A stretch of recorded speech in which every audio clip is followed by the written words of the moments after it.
Hey guys, this is Dave from Dave's Dimension. We're doing a live stream reaction for Peacemaker episode 6. I'm sorry, we've been having some technical difficulties getting sound to come through. Hopefully, we have it fixed this time around. I do apologize for anyone who is tuning in late. We did have some technical difficulties. I'm hoping that we now have it resolved. If anyone is in the chat, please let me know if you're able to hear us at all. Okay? We are talking Peacemaker, episode 6. Let me know if you can hear our voices, if the stream is working now. Been having some technical difficulties again. I do apologize for this, guys. So, we are talking the latest episode of Peacemaker. This is episode 6. A lot of craziness is happening this time around. I'm just waiting for my co-host, Leftcoast Graphics, to pop in. And we also have Canadian Blu-ray 4K, who should be jumping in along as well. So if anyone is in the chat, let me know if you can hear us. There we go. We got Blu-ray 4K. Yep. And we're just waiting for Leftcoast Graphics. Hopefully this is working this time around. We'll see. Actually, see if I can hold this up in the tab to see if we're getting volume this time around. I know some people have been having some troubles with OBS.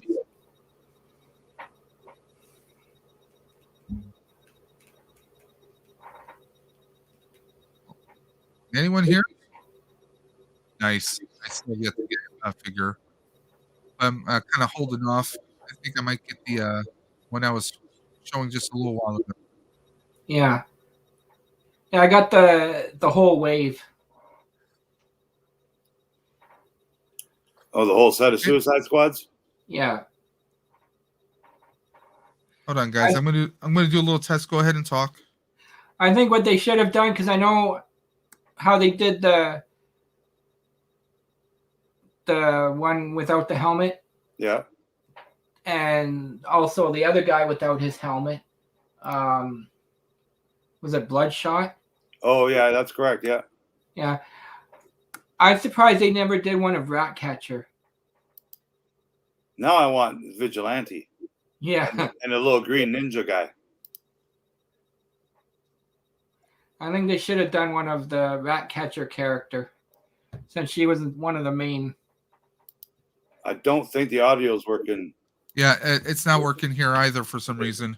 It was when I first came on. It was because I had it unmuted. I tried to pull it up on my phone and it's not pulling up on my phone. Trying to see what we can do here. Blue, can you hear us? Yeah. No, there's a Blue Sasquatch in the chat. Oh. If you, Blue, let me know if you can hear us. We're having some audio issues. Let me know if you can hear us. See a timestamp of 10:17 on his comment there.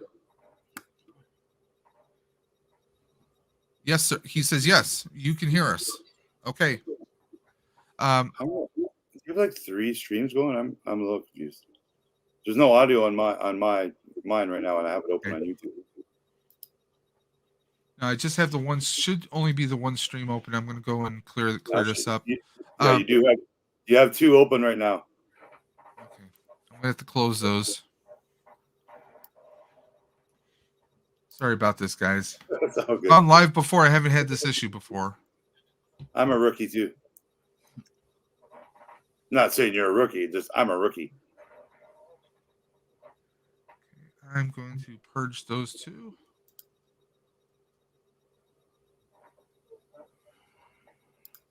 There we go. So we should only have just the one going as soon as that's done.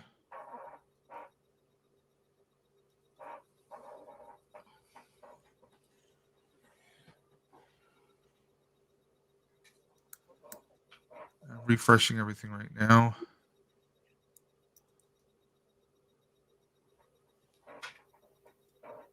Refreshing everything right now. Okay, I think it's working out. So there's the the one that doesn't have a thumbnail that just has my icon, that should be the only one we should have running right now. So, and for some reason, I can't see. I can see Leftcoast. I can see your question about audio working, but I can see the stream elements bot, but I can't see anyone else commenting, which is very peculiar. Sorry about that. Technical difficulties, guys. So I can see Vader's girl. What's going on?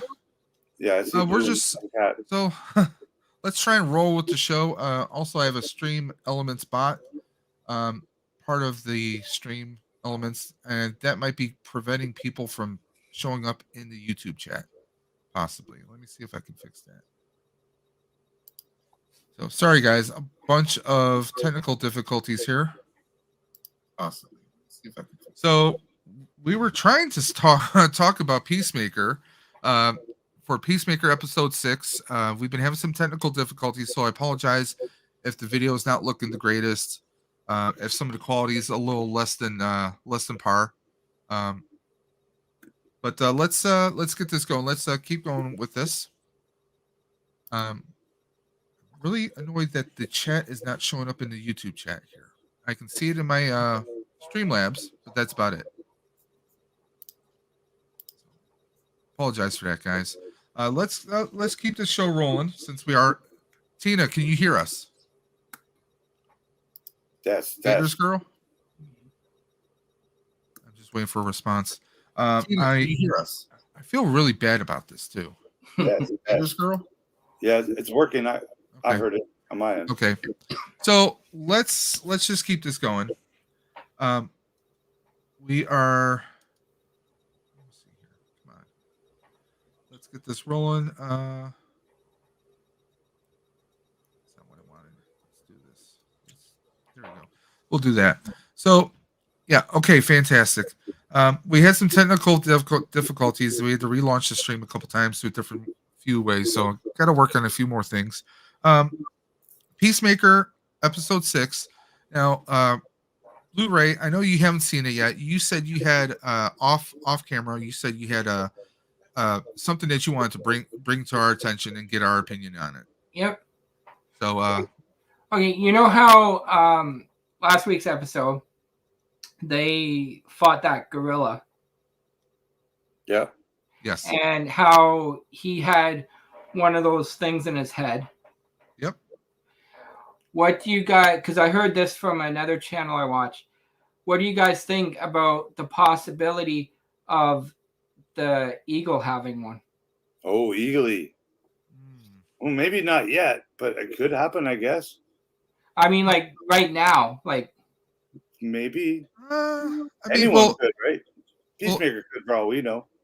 You know, eagly is I'd say he's a little bit bigger than your regular eagle, so I can see where they can get that idea from.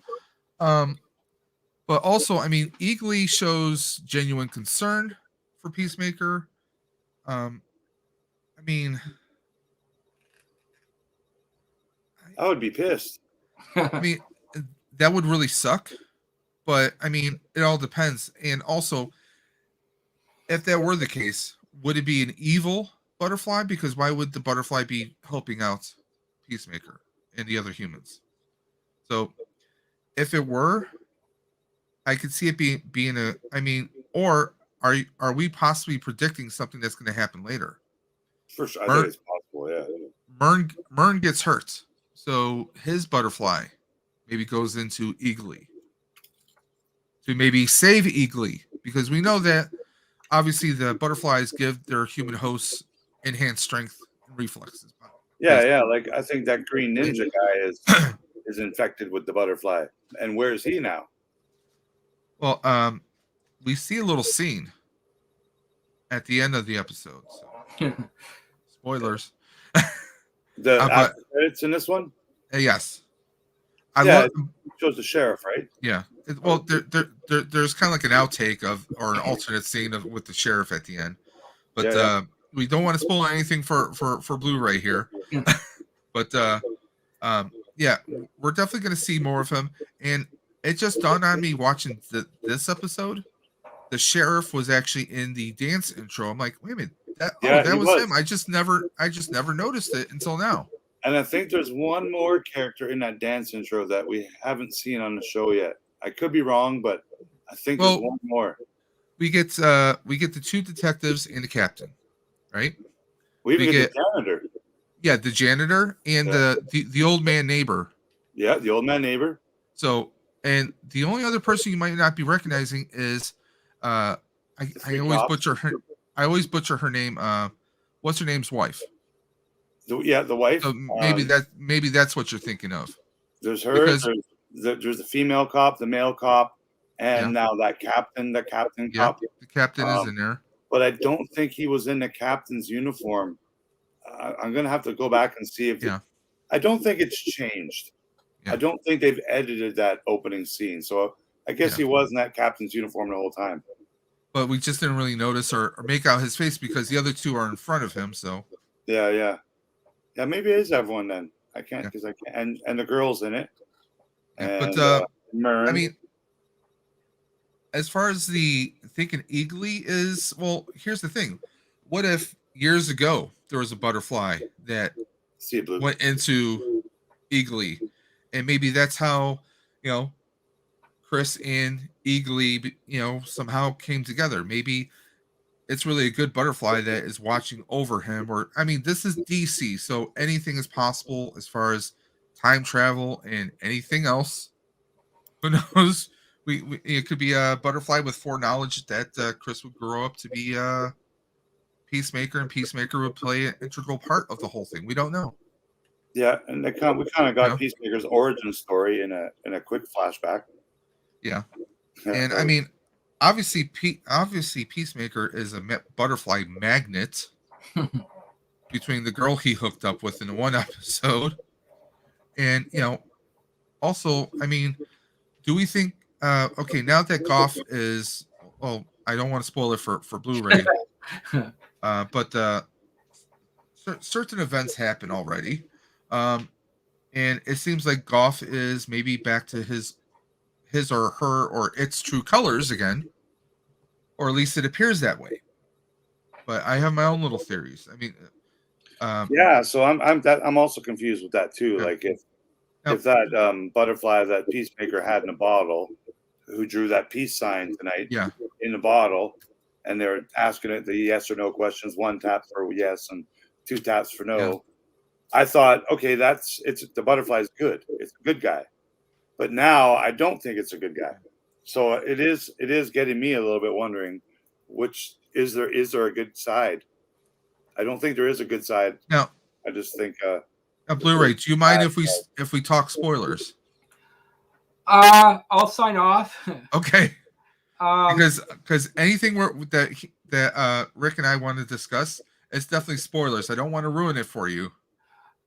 If you guys are still on when it's done, is it okay if I jump back in? Yeah, if we're still on. Absolutely, dude. Sure. Okay. I'll see you in an hour. Yep. Enjoy. Okay. Bye. So, the whole thing that I'm like, my whole thing is, okay, hypothetically, obviously they're an army. They don't care who they take over. Okay, it could be a whole needs of the many outweigh the needs of the few, or the one. That's the tricky in me saying that. But at one point, someone did say, like, why did you take over Murn?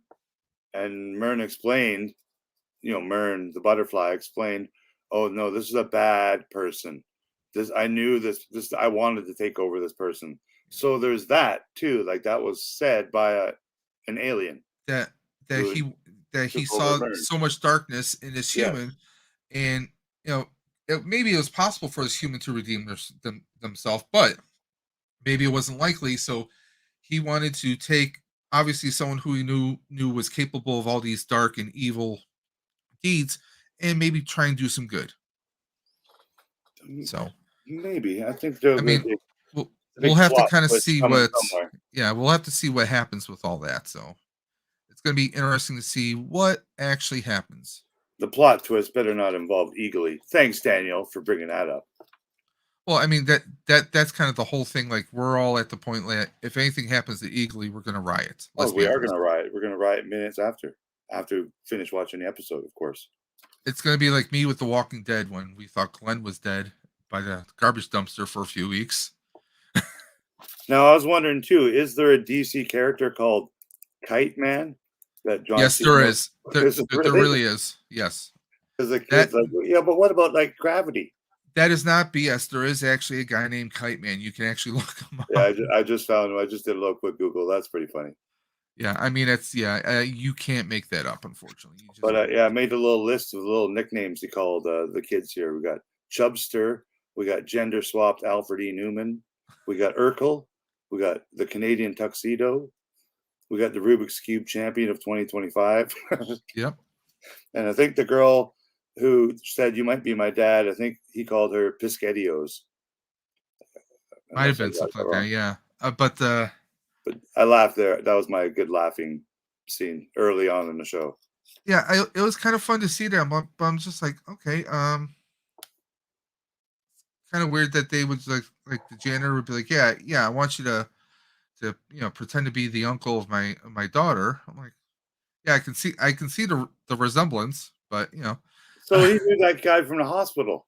That was the janitor, yeah. That's pretty funny, and he's in the dance intro. Yes. Yeah. So we get to see him again for some reason, right?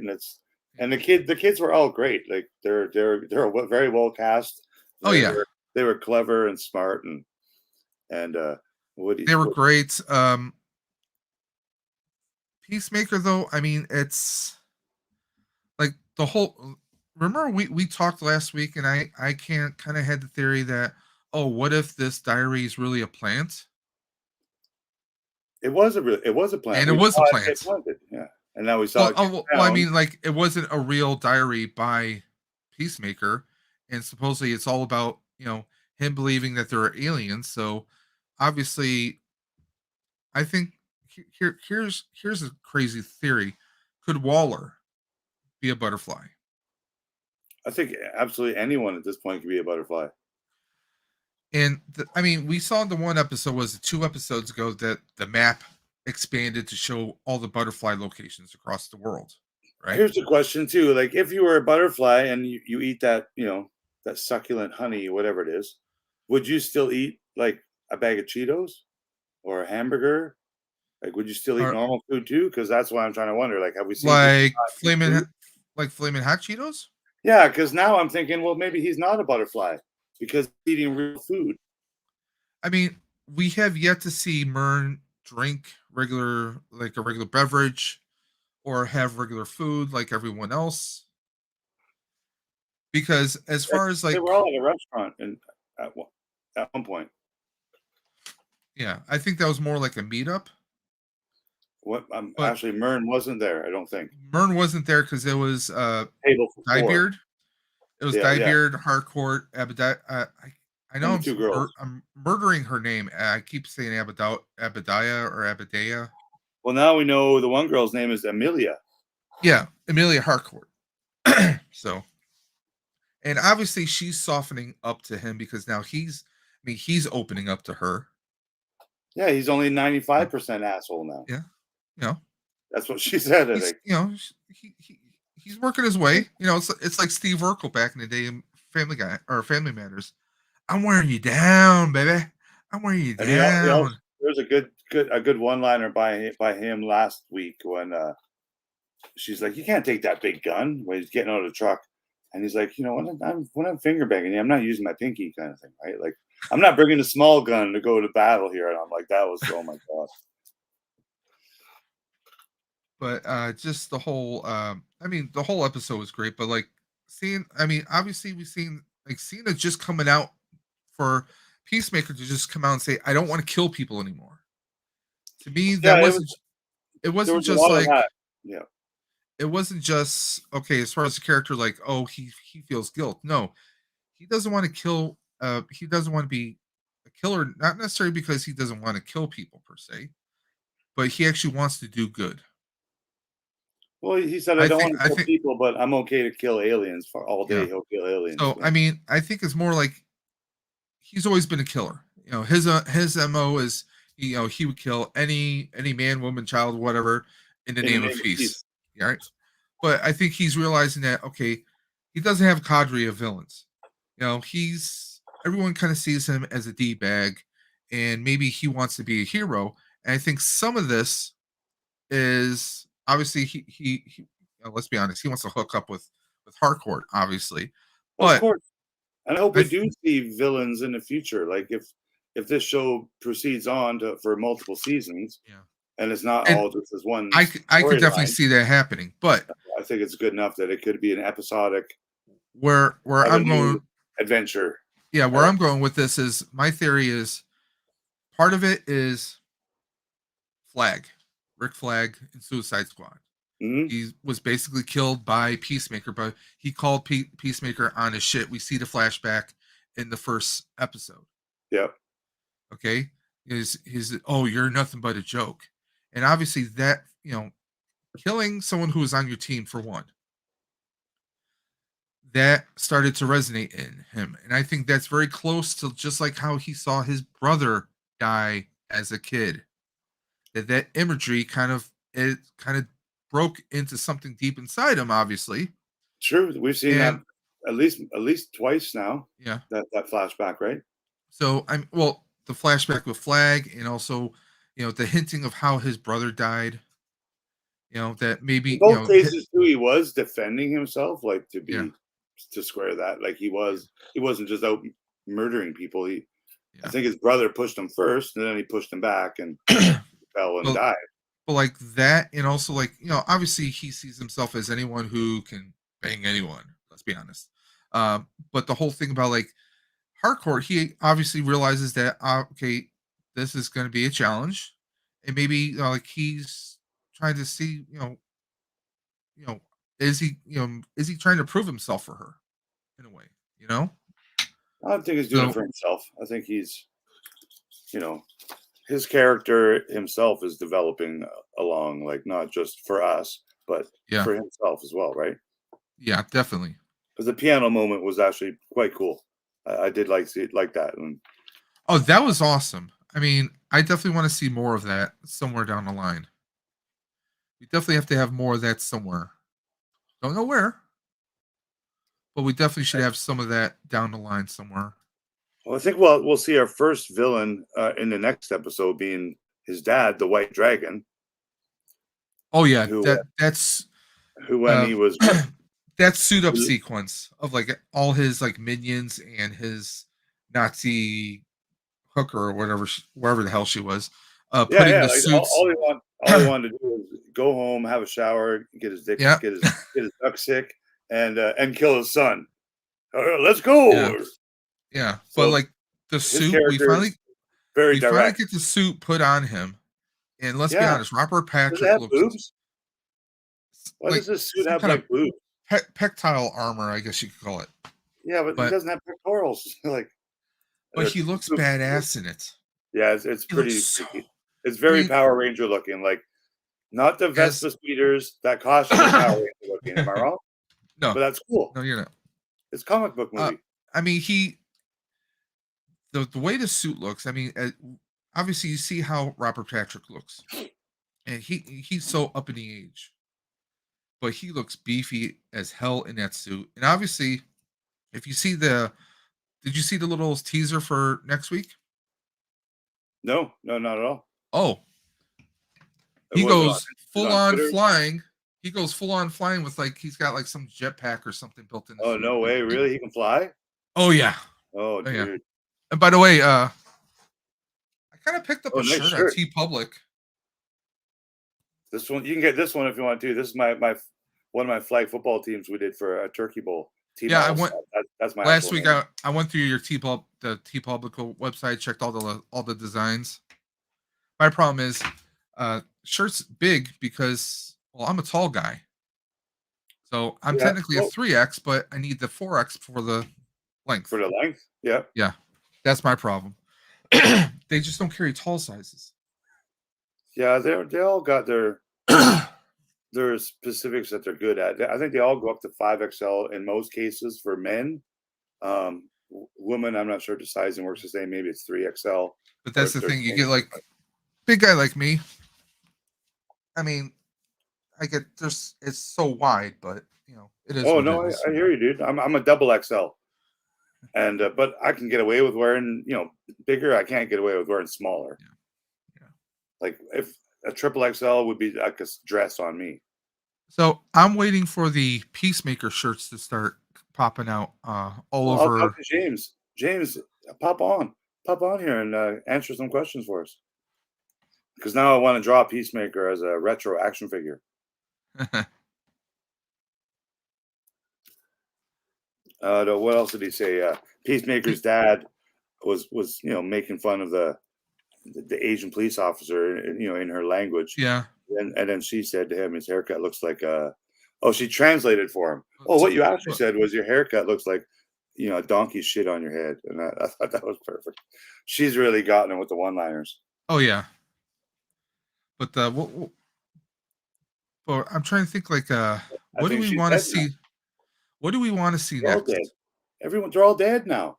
That's what I want to figure out. Like, I thought I got out of this episode that she said, or Murn said, once they take over the host, they're dead. They've killed the host. Yeah. When he's explaining it. That's what he pretty much said. So it's going to be Could he have interesting to been see. lying? Or maybe there's advances. I mean, I loved how we had the little ships. A whole bunch of little ships. That was straight up Men in Black right there. I love that. Men in Black, and that little battery's not included. Because Yeah. I really like that movie too, with the little tiny robots and just super cute, right?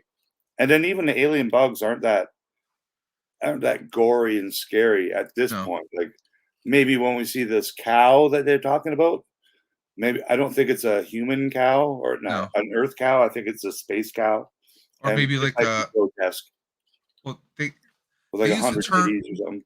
They use the term cow, but was that term cow first slung around by Murn? So that would give some credence to it, like their version of a cow, or was that just a human term that they decided to develop? Because I'm wondering if it's more like a queen. It could be like where this liquid comes from on their planet, like an actual animal. True. Like we. I'm wondering. Cow, I'm wondering if it's like a queen. Nectar. Yeah, I'm wondering if it's like a queen. Like that they're all really drones working for the queen. But I mean, we'll see what happens. I think we'll see a big, ugly alien space creature at some point. I'm predicting that Peacemaker and his father will have to team up to take on the aliens because the father's going to hate aliens worse than anything else, and he's going to know that. I don't see the Peacemaker killing his dad either. No, but to save humanity, or if his dad gets taken over by a butterfly. Maybe all Nazis are butterflies. Maybe that's the thing. That's why they've been here before. Well, here's one thing. I don't see Peacemaker's father being taken over unless he takes his mask off because his mask is pretty much full no, face. like maybe he's already taken over. Maybe the butterfly is what makes people become Nazi racist people or villains in any way. I don't know. I'm just throwing a little thing out there, but because I think we're going to find out next week someone else is a butterfly, or it'll happen on screen because the whole police force now is butterflies. Heaven forbid Vigilante is a butterfly. I think he's too stupid, but his killing skills would make him a prime candidate to be a butterfly, though. Yeah, and when what's her name, Angie or Amelia, Connie, the Asian police officer. Okay. After she's changed over and she's with her partner, she's talking to him. She's telling us stuff. Yeah. She said, what did she say? She said something about not only that, Sophie really likes you, like the police lady really likes you. To enjoy the moments. Yeah, before that she mentioned she was on the computer, the alien computer, I guess, phoning home to get all the butterflies to come here. She said something else that I think we got to dig a little more into it. I don't think I wrote it down though. But they just mentioned burrowing underground. So this cow thing, is it a big like alien queen that is buried underground because it's so big? Because now we got to. That's something we got to think about. Could it be more like a hive? That's another thing. Like a hive more of a hive. Yeah, because like remember in the house, it was almost they had like a wall that was almost like an encasement, like you might see in maybe like a beehive.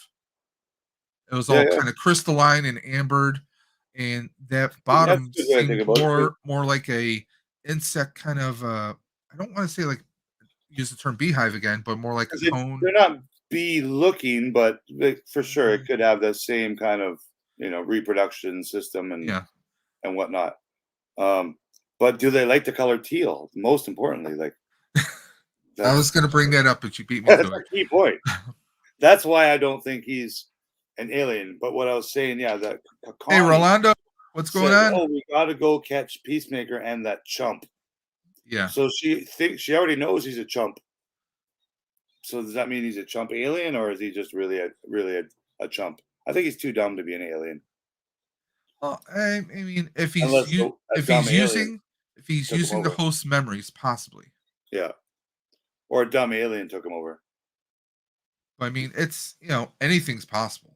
I mean, this is DC. I'm really loving where this is going, but I would love to see if like they have some toss away heroes that they find out are being taken over. Yeah, yeah, You that know, could happen. like some because there just like there are low level or really bad villains, just like Kite Man. Um, there are superheroes out there that are just like they're trying to get by. In the DC comic book and cartoon universe, I mean, Plastic Man, for Christ's sake. Yeah. I mean, there's so many like low level ones, like, but I don't think it's gonna be if they did anything like that. I don't think it would be like any really well known ones, even though they've crapped all over the Holy Trinity, like Superman, Well, they could Batman, always they can Aquaman, and Wonder invent Woman. a character too. Like that's not a big deal. Like even on the Marvel side too, like there's hundreds of small characters that they could bring Yeah. up in a new form, but they could also just create them from scratch to what they want, and they're doing both, Yeah. which is Well, kind of weird, I right? love that they name dropped Batmite in a few Yeah, episodes back. yeah, Because literally he's like this eighth like was fifth dimensional being who's like this big, yeah. just as Batman, and he's got these little wings that flap like he's like kind of like a Batman pixie, and he watches Batman from this other dimension. And he comes to there because he wants to work with Batman, but everything he does goes completely wrong. It's kind of like think Orko from Masters of the Universe. Yeah, because How Oracle flies. annoying and clumsy and idiotic he is at times, but Yeah, he means well, like that for Batman. It's yeah. just it's Which ones bring more comedy element to the show? Because that's why I'm attached to the show the way I am. Because it's the the comedy in it. It's not the violent. There was no big fight scenes today. no, There was no, a there little shoot weren't. 'em up and a little run chase scene, Yeah, I but mean no. the I only want to see the excitement. fight too. Yeah, I mean the most badass scene in the episode, other than Eagly taking out cops left and right. Yeah, That and was he bad. called Eagle's That badass, man. He's hardcore. He called him. he's hardcore. Yeah, But yeah, and he was. I mean, I love like Dick. However, they're doing the special effects. They make Eagly look so damn real. oh, But like when Eagle's he's real, man. Come on. He lives in Vancouver. He's very famous. Yeah, Eagly Smith, it's one of the better pets I've seen on any kind of a TV show or movie in a long time. I'm I really mean, happy with Eagly. he's like right up there with like I mean, like he's just. I'm wondering, like, I gotta do research and see if there's an actual Eagly in the Peacemaker storyline in DC Comics. And did he get the eagle as a baby? Yeah, I mean, Because it's when he told the kid, like they're like, "What's his name?" and he's like, "Well, Eagly's name is Eagly."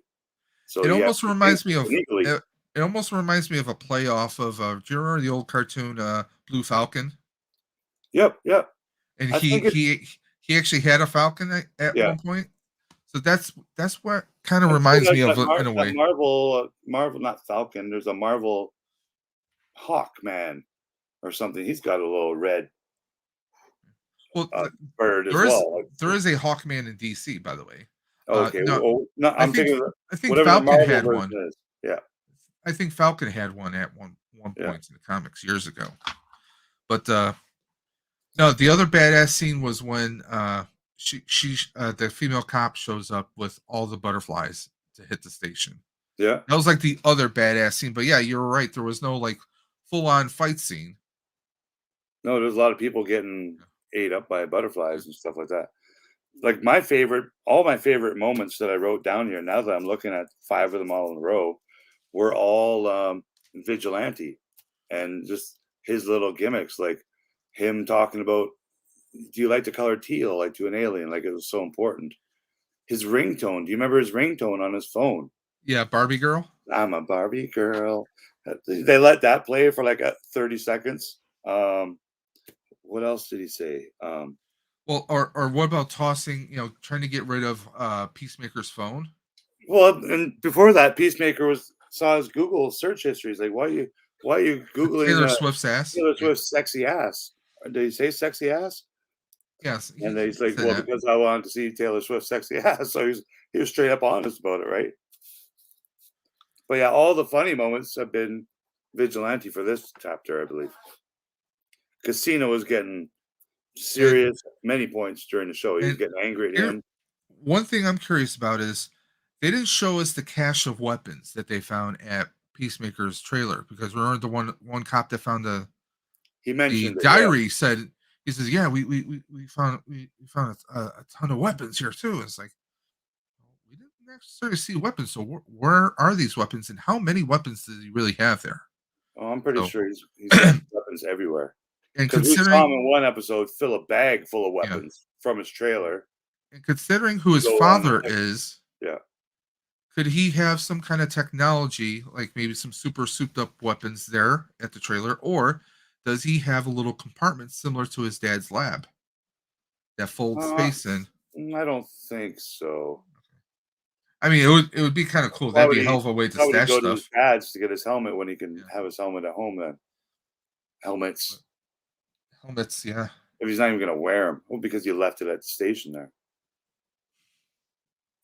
You know the helmet with scabies is going to play a role at some point in the show. Yes, for sure. I'm waiting for that to happen. Like, is the scabies going to protect him from butterflies going near him?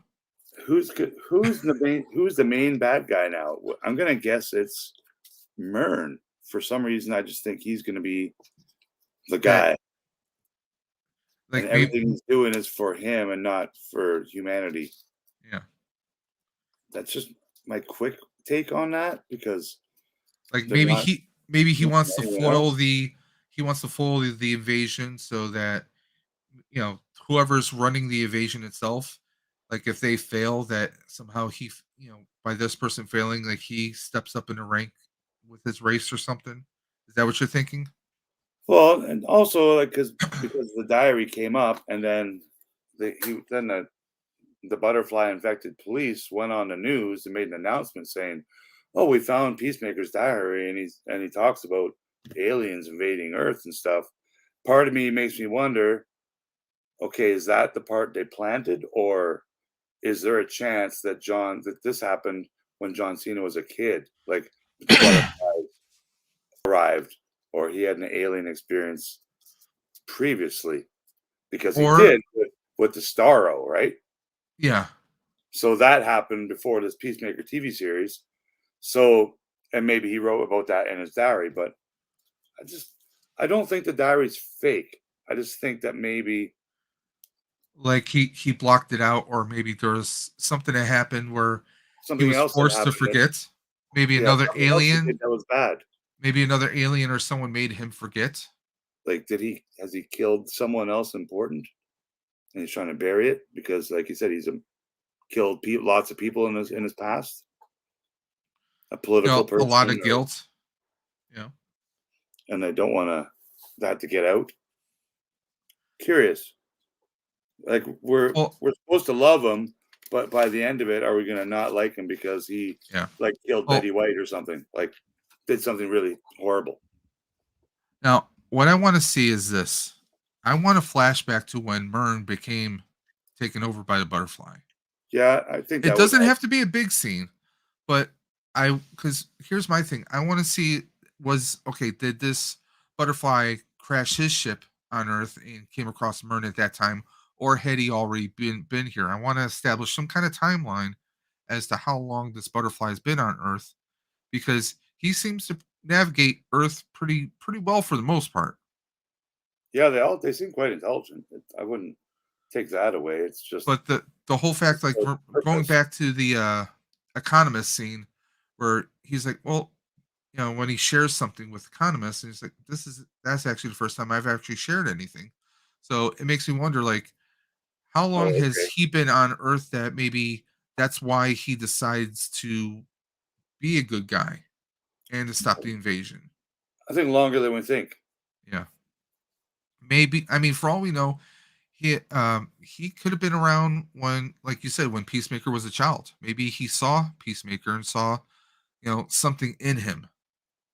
Like assassinated Kennedy, and so I'm thinking something weird is gonna be brought up that's not relevant to anything, but it's a part of Peacemaker's history, or his dad's history, because I guess his dad's history as the White Dragon, he killed a lot of people. I think that was brought up in an episode when they talked about him. So,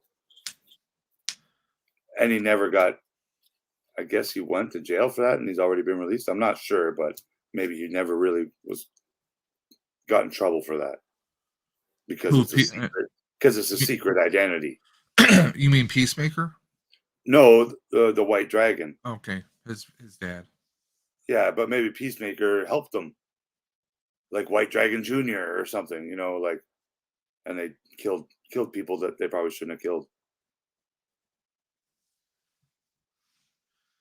Now, what do you want to see happen in the next episode?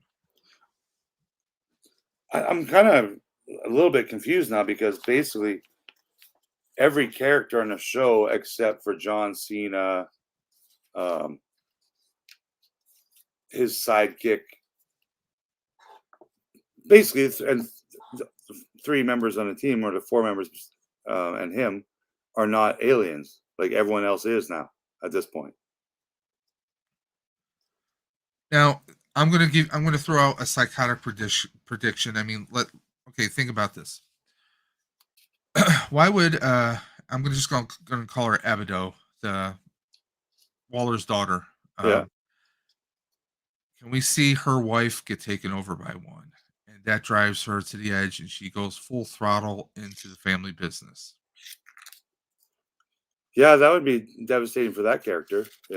Because I could see the loss of her wife, and the wife and the dogs. Oh, what if the dogs get taken over? That's where I'm going. Because remember, it was the joke. What was it about? Chihuahua? If like a Chihuahua got taken over by one? Yeah, a Chihuahua or a squirrel. Wasn't it like Vigilante who said that? In fact, yeah. So, could you imagine if the dogs are taken over and then the wife is taken over, and realizing that she's going to have to take them out in like self-defense or whatever? I mean, that would be a really messed up and might be semi-hilarious scene to see her fighting the dogs, but for her to have to take out her wife, realizing that there is no escape. She thought she could have a normal life. Even, she's Waller's daughter. She's never going to be normal.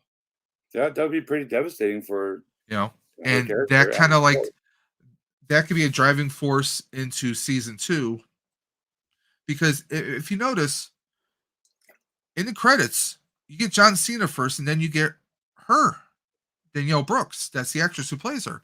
So obviously, would you give a little side character like that almost second billing? She's definitely a main character in the show. Like, and not just because she's Waller's daughter either. So I mean, I could definitely see like maybe she decides to go full on, and maybe it's like her and Peacemaker are pretty much like partners.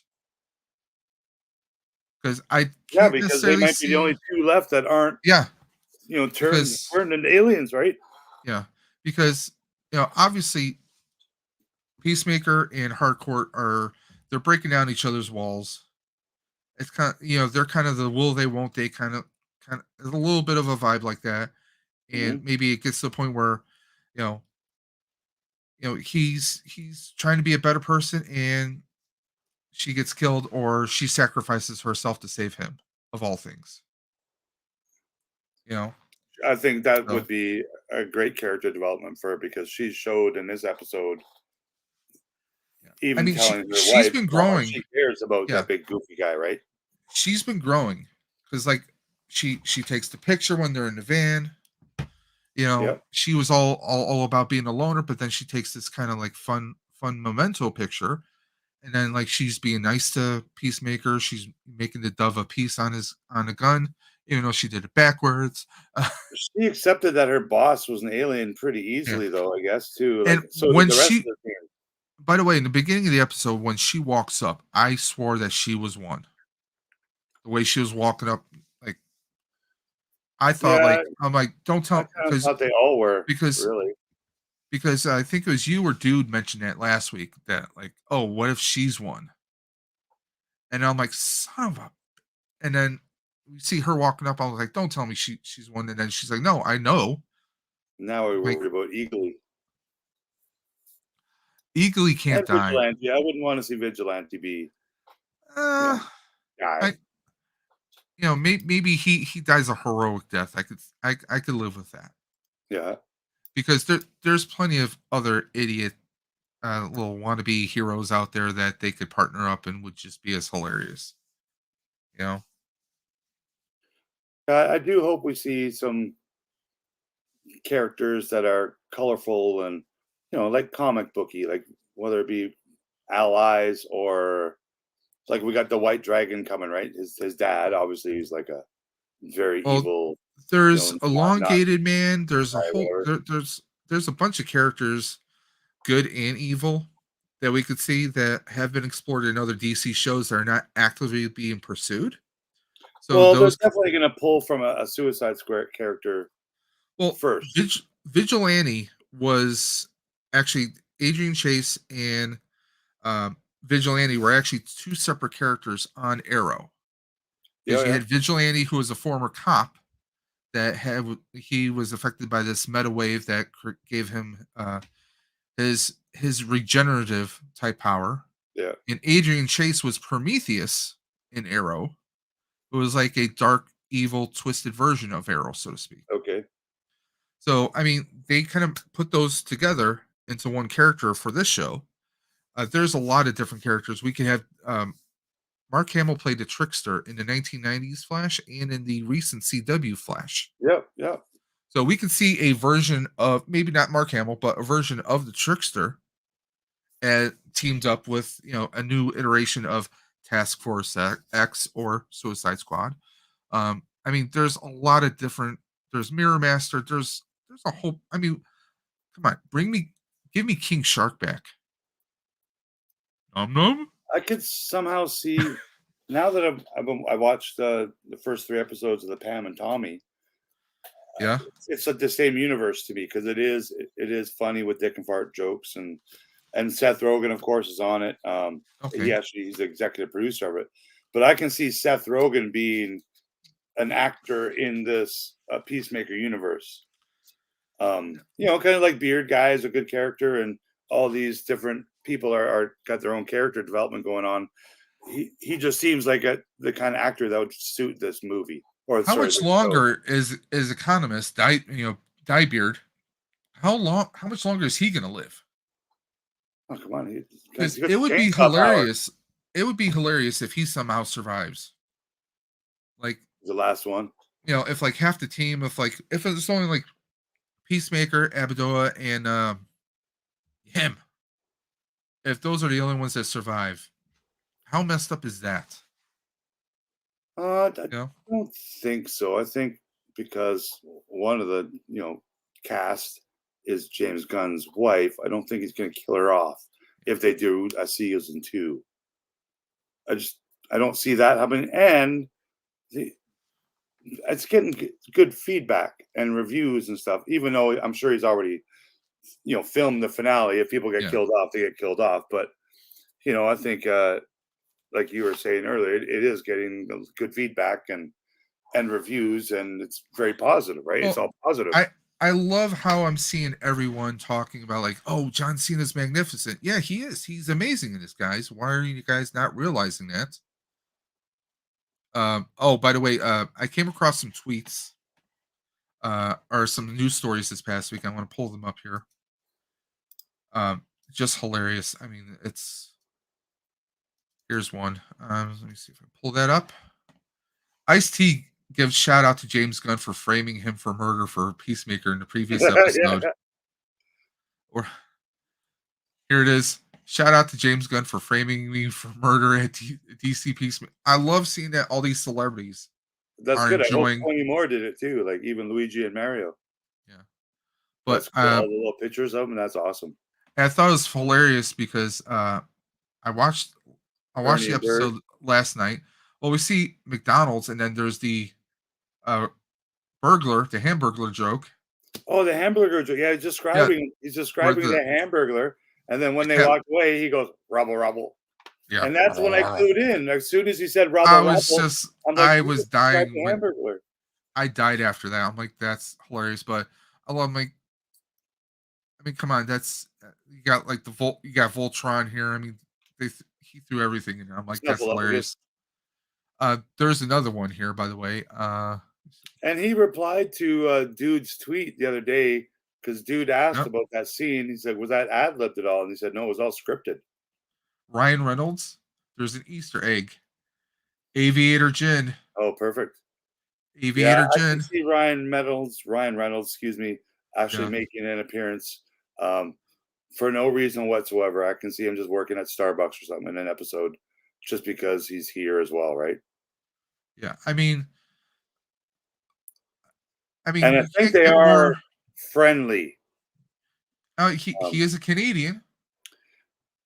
No, Ryan Reynolds is, but I mean, I think him and John Cena are friendly, and we could see them in a buddy cop movie in the future, kind of thing. I could definitely see it happening because I don't know how much you know about the Free Guy movie. Yeah, it was a great movie. Yeah, a great movie with a ton of cameos, by the way. And some of these cameos, guess what? They were because of him. The Chris Evans cameo. There's a cameo where like everyone in the world is watching the game online, and he sees how Free Guy gets the Captain America shield. He's like, what the? Yeah, it was just Chris so happens that Captain America. He literally called up Chris Evans. He's like, well, we're making this movie. We kind of have this awesome idea for a cameo. Do you think you could come and do it? Because he was filming something else. He's like, well, I only have like 2 hours maybe to possibly do it. If it's even possible to pull that off. He's like, yeah, we'll make it happen. And they did. Yeah, no, that's right. I can't. That happens. I don't think I've heard of anyone saying no to Ryan Reynolds. No, I don't think so. I mean, he was really good friends with you mentioned Betty White a little earlier. Yeah. Because they did I forgot what the movie was called with Sandra Bullock. Yeah, she's his boss, and they have to pretend that they're getting married and everything, and Betty White's like the grandmother. It's just hilarious. Yeah, she was a very funny lady, man, and she will be missed by a lot of people, man. Oh yes, many different age groups. I mean, I knew her from, of course, Golden Girls way back in the '80s, but I mean, that, like Maude and those shows, like she was when we were kids, when you were a kid, when I was a kid, and we're different ages. She was on TV in our living room at least once or twice a night because someone was watching it. It was your mom or your dad or your grandma or your sister or your uncle or someone was watching a show that had her on it. And we grew up with her like daily for 30, 40, 50 years. She was always known for her comedy, but she could play some dark characters. She played this a bit of a dirty girl, like the dark humor. Was not dark. Did you ever see the remake of Lake Placid? Yeah. At the end, she's the one feeding the gator in the lake. Yeah. I'm like, she's just awesome. Yeah. But like, I mean, I could definitely see something like that. And I mean, let's be honest, Cena is friends with a lot of different people. I think actually him, if I remember, there is a story about him and Cena Ryan Reynolds and Cena being friends for the past 10 or 15 years or something. Oh, I wouldn't doubt it at all. So, I mean, I would love to see that. And let's be honest, who's more meta than Ryan Reynolds? Like, they're both funny action hero kind of guys, right? Who haven't made it super, super big. Yeah. And Ryan Reynolds, of course, has kind of now with the Deadpool. You know how I would love to see though? And now Cena, like, I want Deadpool character and, they're similar, not characters, but they're similar. Well, technically speaking, Ryan Reynolds does exist in the DC universe. Technically speaking. What was he in? Green Lantern. I can't think of what he was in DC. Green Lantern. He is Green Lantern. That's right. Yeah. No one's in Green Lantern since then. There hasn't been one yet, and with the whole Flash, the Flashpoint movie coming up. Yeah. Who's to say that we don't have some kind of multiversal type rip where there's that version of Green Lantern showing up? Why not? They should do it just for the stupid eye candy. That he's a very well loved actor, and people would respect that kind of cameo. Now I saw a news article today that says in the multiverse movie, who's the actor as Captain America in a multiverse? Oh yeah, Krasinski. Krasinski, who's rumored to be, that he's supposed to be like a front runner for Reed Richards. Well, he's the number one guy that everyone wants for him. I would love to see him as that. Like, I also think Reed Richards should be a little bit older, but I think at this point he is older. He is 40 years old now. Krasinski did the Quiet Place movies, and guess where he filmed the second one?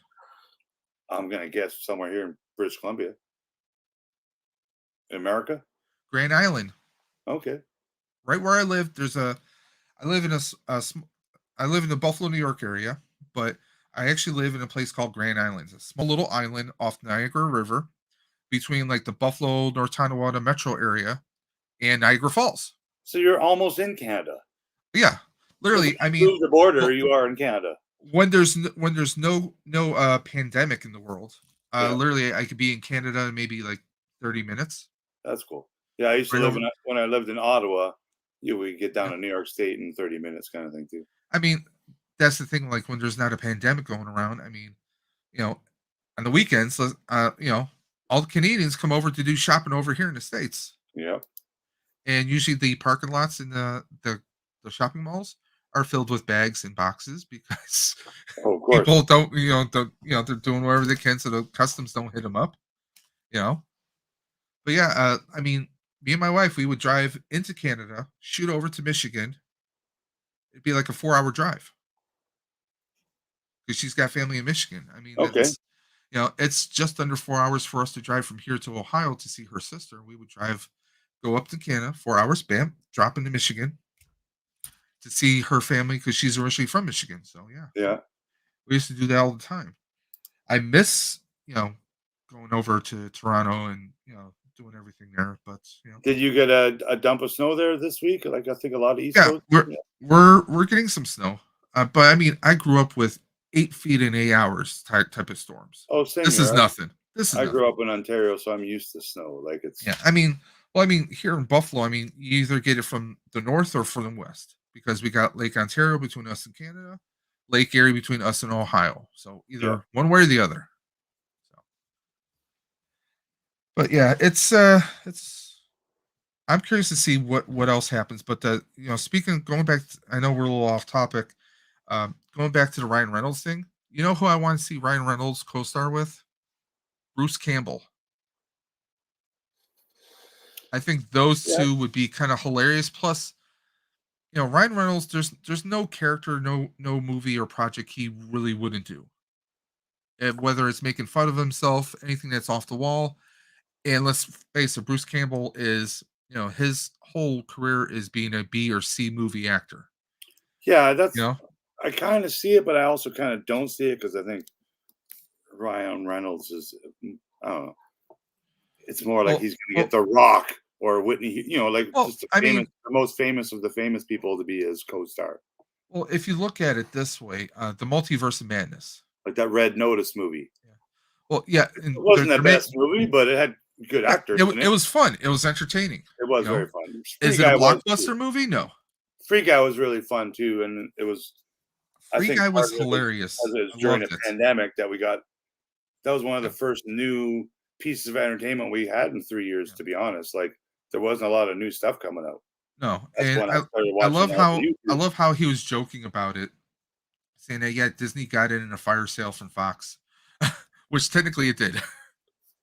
And if I hear anyone else say anything like, "Oh, this isn't happening because Disney this and Disney that," they can just shut up, man. Because Disney officially has dicks. Look at Marvel on Disney Plus now. Brand new content paid for by the mouse. You got Sebastian Stan's Pecker. So Disney will do anything now. Yeah. Boobs, ass. Disney has Hulu. Bombs, swearing, violence. No, because Fox was Hulu, right? So anything that they don't want necessarily on Disney Plus, they can have it on Hulu. Oh, it's a paid advertisement all over the internet for Disney Plus. It was advertised on on Twitter yesterday around 5:00 p.m. my time. It's like now, it was an ad. It kept coming up. Now streaming on Disney Plus, Pam and Tommy. So I'm like, really? I can go watch that before Mando. And I went there, and it's so not up many there. people. So many people were afraid. Pam and Tommy come out. It comes out at midnight. So they were advertising that it was live streaming 24 hours before it was. They're putting a lot of money into it. So many people were afraid that Disney's going to buy Fox. Oh, we're never going to see a Predator or Alien movie again. Take your heads out of your asses. It's still going to happen because if there's money, they're going to do it. Hey, cool guy, how you doing today? We're just talking a little Peacemaker, and we're talking a few other things. We're probably going to talk a little bit of a Book of Boba Fett in a few minutes too. Hope you're doing good.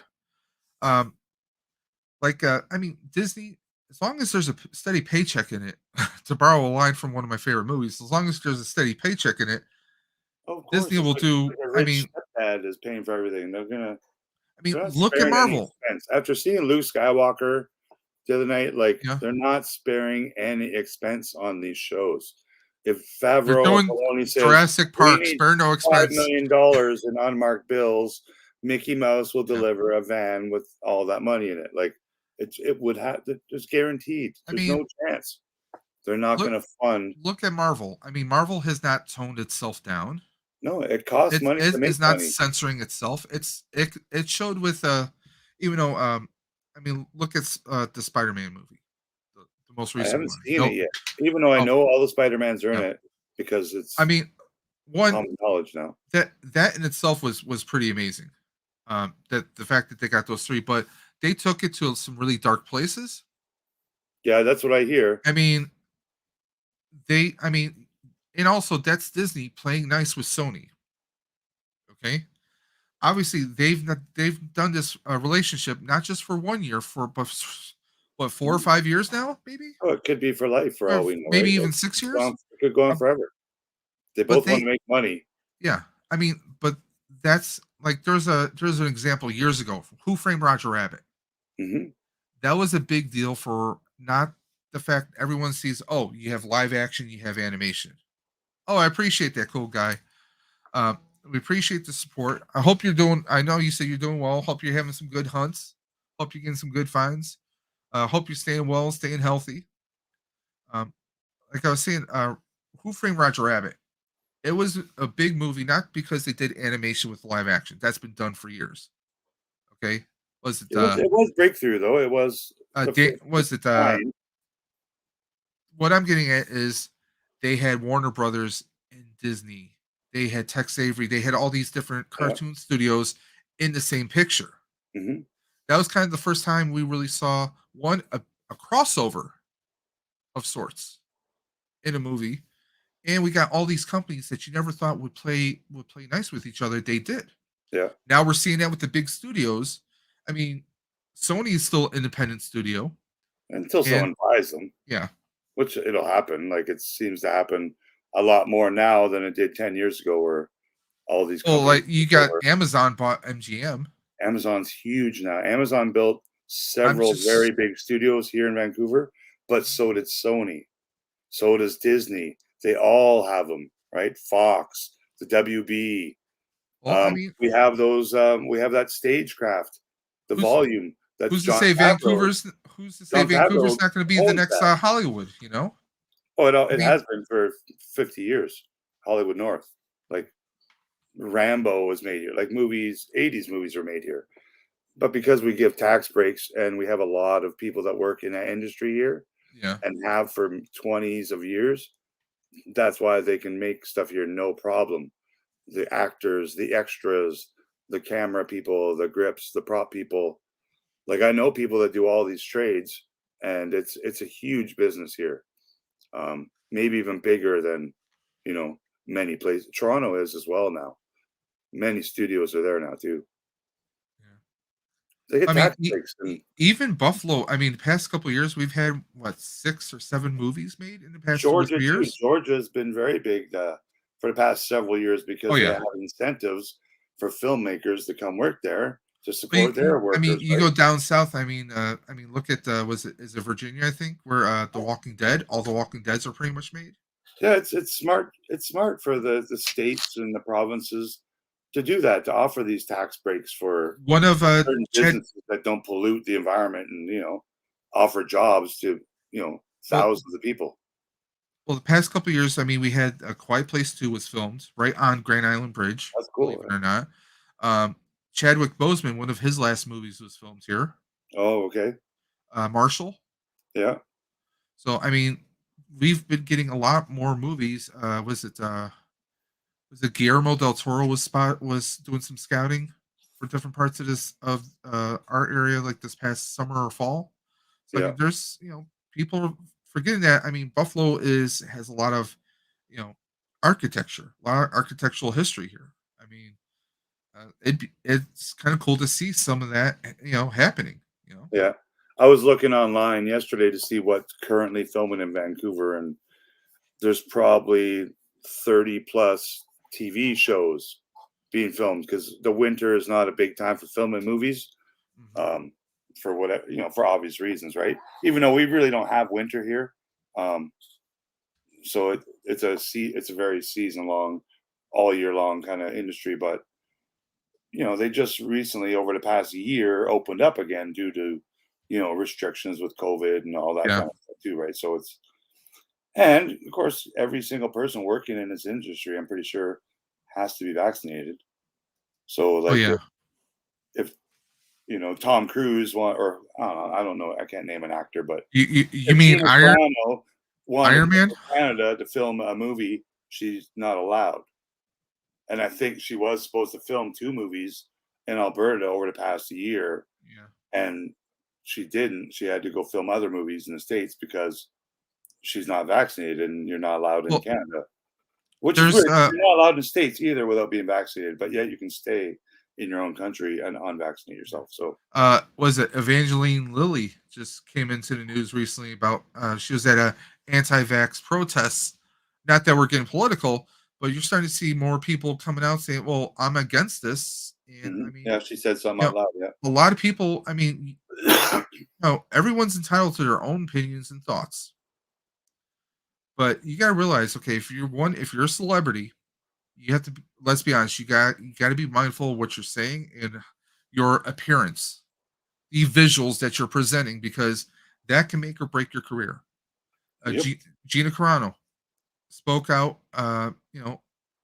very politically, and look what happened. And she's ripped off the Mando. The Mando could have been a big soundboard for her. I mean, she could have done things or worded things a certain way to still get her point and her views across.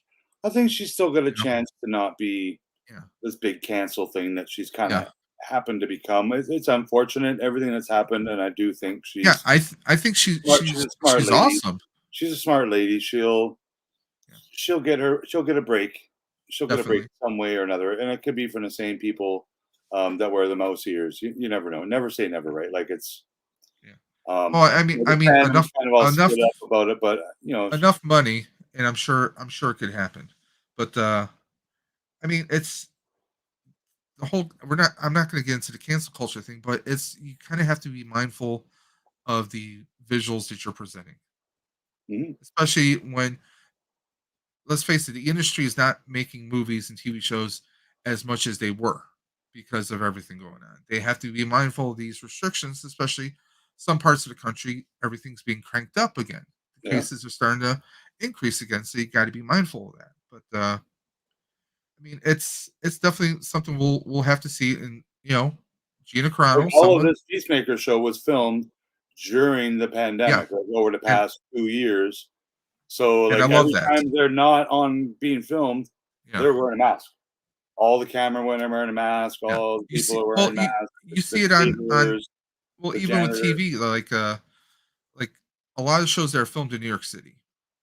I've seen a lot of behind the scenes stuff on TV. Or one thing I did appreciate that there were some shows that incorporated masks. There's a CBS show called Bull. I think Bull and not CSI, but some of those NCIS, I think, modern did it briefly. Cops and lawyer shows. Yeah. I have seen. I don't watch them, but I've seen like commercials and advertisements and stuff. Speaking of they're wearing masks in the courtroom and whatnot. Speaking of movies and TV shows, we have a Blu-ray in the house. Hey, are you back? Yeah, I just finished watching it. There you go. What you think? I can't wait for next week. Yeah, no doubt, eh? Yeah. Did you watch the I don't know if they show it, but at the end of the show, like on HBOMAX, they actually show you, like during the credits, they show you kind of like an alternate scene, but then they also show you a teaser for next week. Yeah. Did you see anything like that? No, I didn't watch the end of the credits. Okay. Well, I told Rick here, there's a scene in the teaser I saw where it actually shows Peacemaker's father flying in his suit. So it's gonna be interesting if he could do that with the suit. What other tricks does he have in his Boba jetpack? Right? Oh yeah, yeah. But it's definitely going to be interesting. Speaking of Boba, we're going to get into that in a few minutes here. But what are your Canadian Blu-ray? What do you think what do you see happening next week, or what do you want to see happen next week? Definitely the Peacemaker going against what's his father's name? The White Dragon, I think. Yeah. The White Dragon. But that's going to be interesting. Yeah. I think he's a bad dude. I mean, he's the baddest dude around, let's be honest. Yeah, I thought it was funny in the cop describing the hamburger. The hamburger from McDonald's. Yeah, that was one of the better parts. Yeah.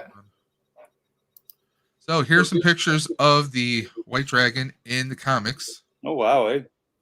Trying to pull that up right now. So that's literally how he looks. Yeah, the mask is just like that. I mean, yeah, it's got boobs though. Hey. Look at the Joel Schumacher Batman movies, okay? He had nipples. It's got like and buttocks. It's definitely completely cylindrical round chest plate. Like it's not like a pectoral shape. It's like an orange cut in half, or a big grapefruit. I'm trying to pull up And even when the guy was putting them on, it was like he was handling boobs. Look at that! Look, the real Arnold Schwarzenegger like never eyes. had boobs that big. You got dragon eyes here. Dragon eyes. Okay, good point. Maybe there's a weapon in there. Massive gauntlets here. Everything's like super padded, obviously. But he does look badass, though. Oh, there's even pictures in your search from tonight's episode, or I guess that's a couple of days ago now. What did you guys think about the scene that Oh, there you go. Flaming sword right there. We got a little Voltron action right there. Oh, that's cool. See if I can get an enlargement of that. Yeah. Oh, it looks like a sidekick here. Could that been his Peacemaker's brother, or could that be or his brother too? Yeah. Yeah. Just going through some of the facts here. That could be interesting. Oh, speaking of unlikely actors in Marvel or comics, did you hear that Bill Murray is going to be a bad guy in Marvel? I did hear that rumor. Okay, so it says here, he researches dim characters, including Judo Master, not Vigilante. Yeah, I'm gonna have to go through some stuff and get some more information. But I mean, like, that suit just looks badass. I wonder, like, how much did they spend on that suit? Especially if he's only wearing it like for like 1.5 episodes. Yeah, no doubt.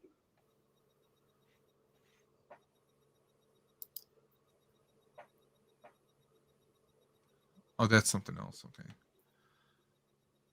I got some different iterations of the suit as well. Right there. It looks pretty cool. But yeah, it's going to be interesting to see what happens. Yeah, just the fact that he's got a flaming sword. I mean, come on. He's got pretty messed up hair too. Oh, you mean Robert Patrick? Yeah, they just messed it up, kind of. Not like he's got horns, but just really weird. Like they went out of their way to make him look funny. Well, I'm wondering if that's how he looks in the comics. Like, it's not a skinhead, but it's, you know, kind of just off. Special needs mullet. It's like a mullet at the top. See if there's a comic book image of him without the suit, but I don't think I'll find one. There you go, Doll Man. There's also a Marvel character called the Font. Oh God! Who like throws tight faces at people. I mean, there's a lot of different DC idiots out there. I mean, Elongated Man was never the brightest bulb in the box.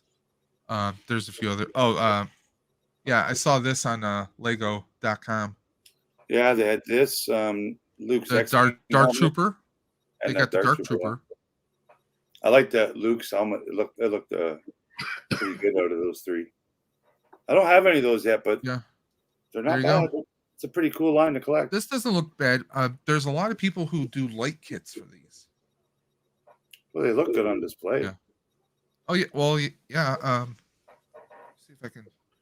I got for Lego. I kind of like environments. Like I got a few on my shelf here. At the TIE Fighter, Scout Trooper, and I have Vader. So I got a few, and I have Boba Fett. So I got a few of those. They're fun.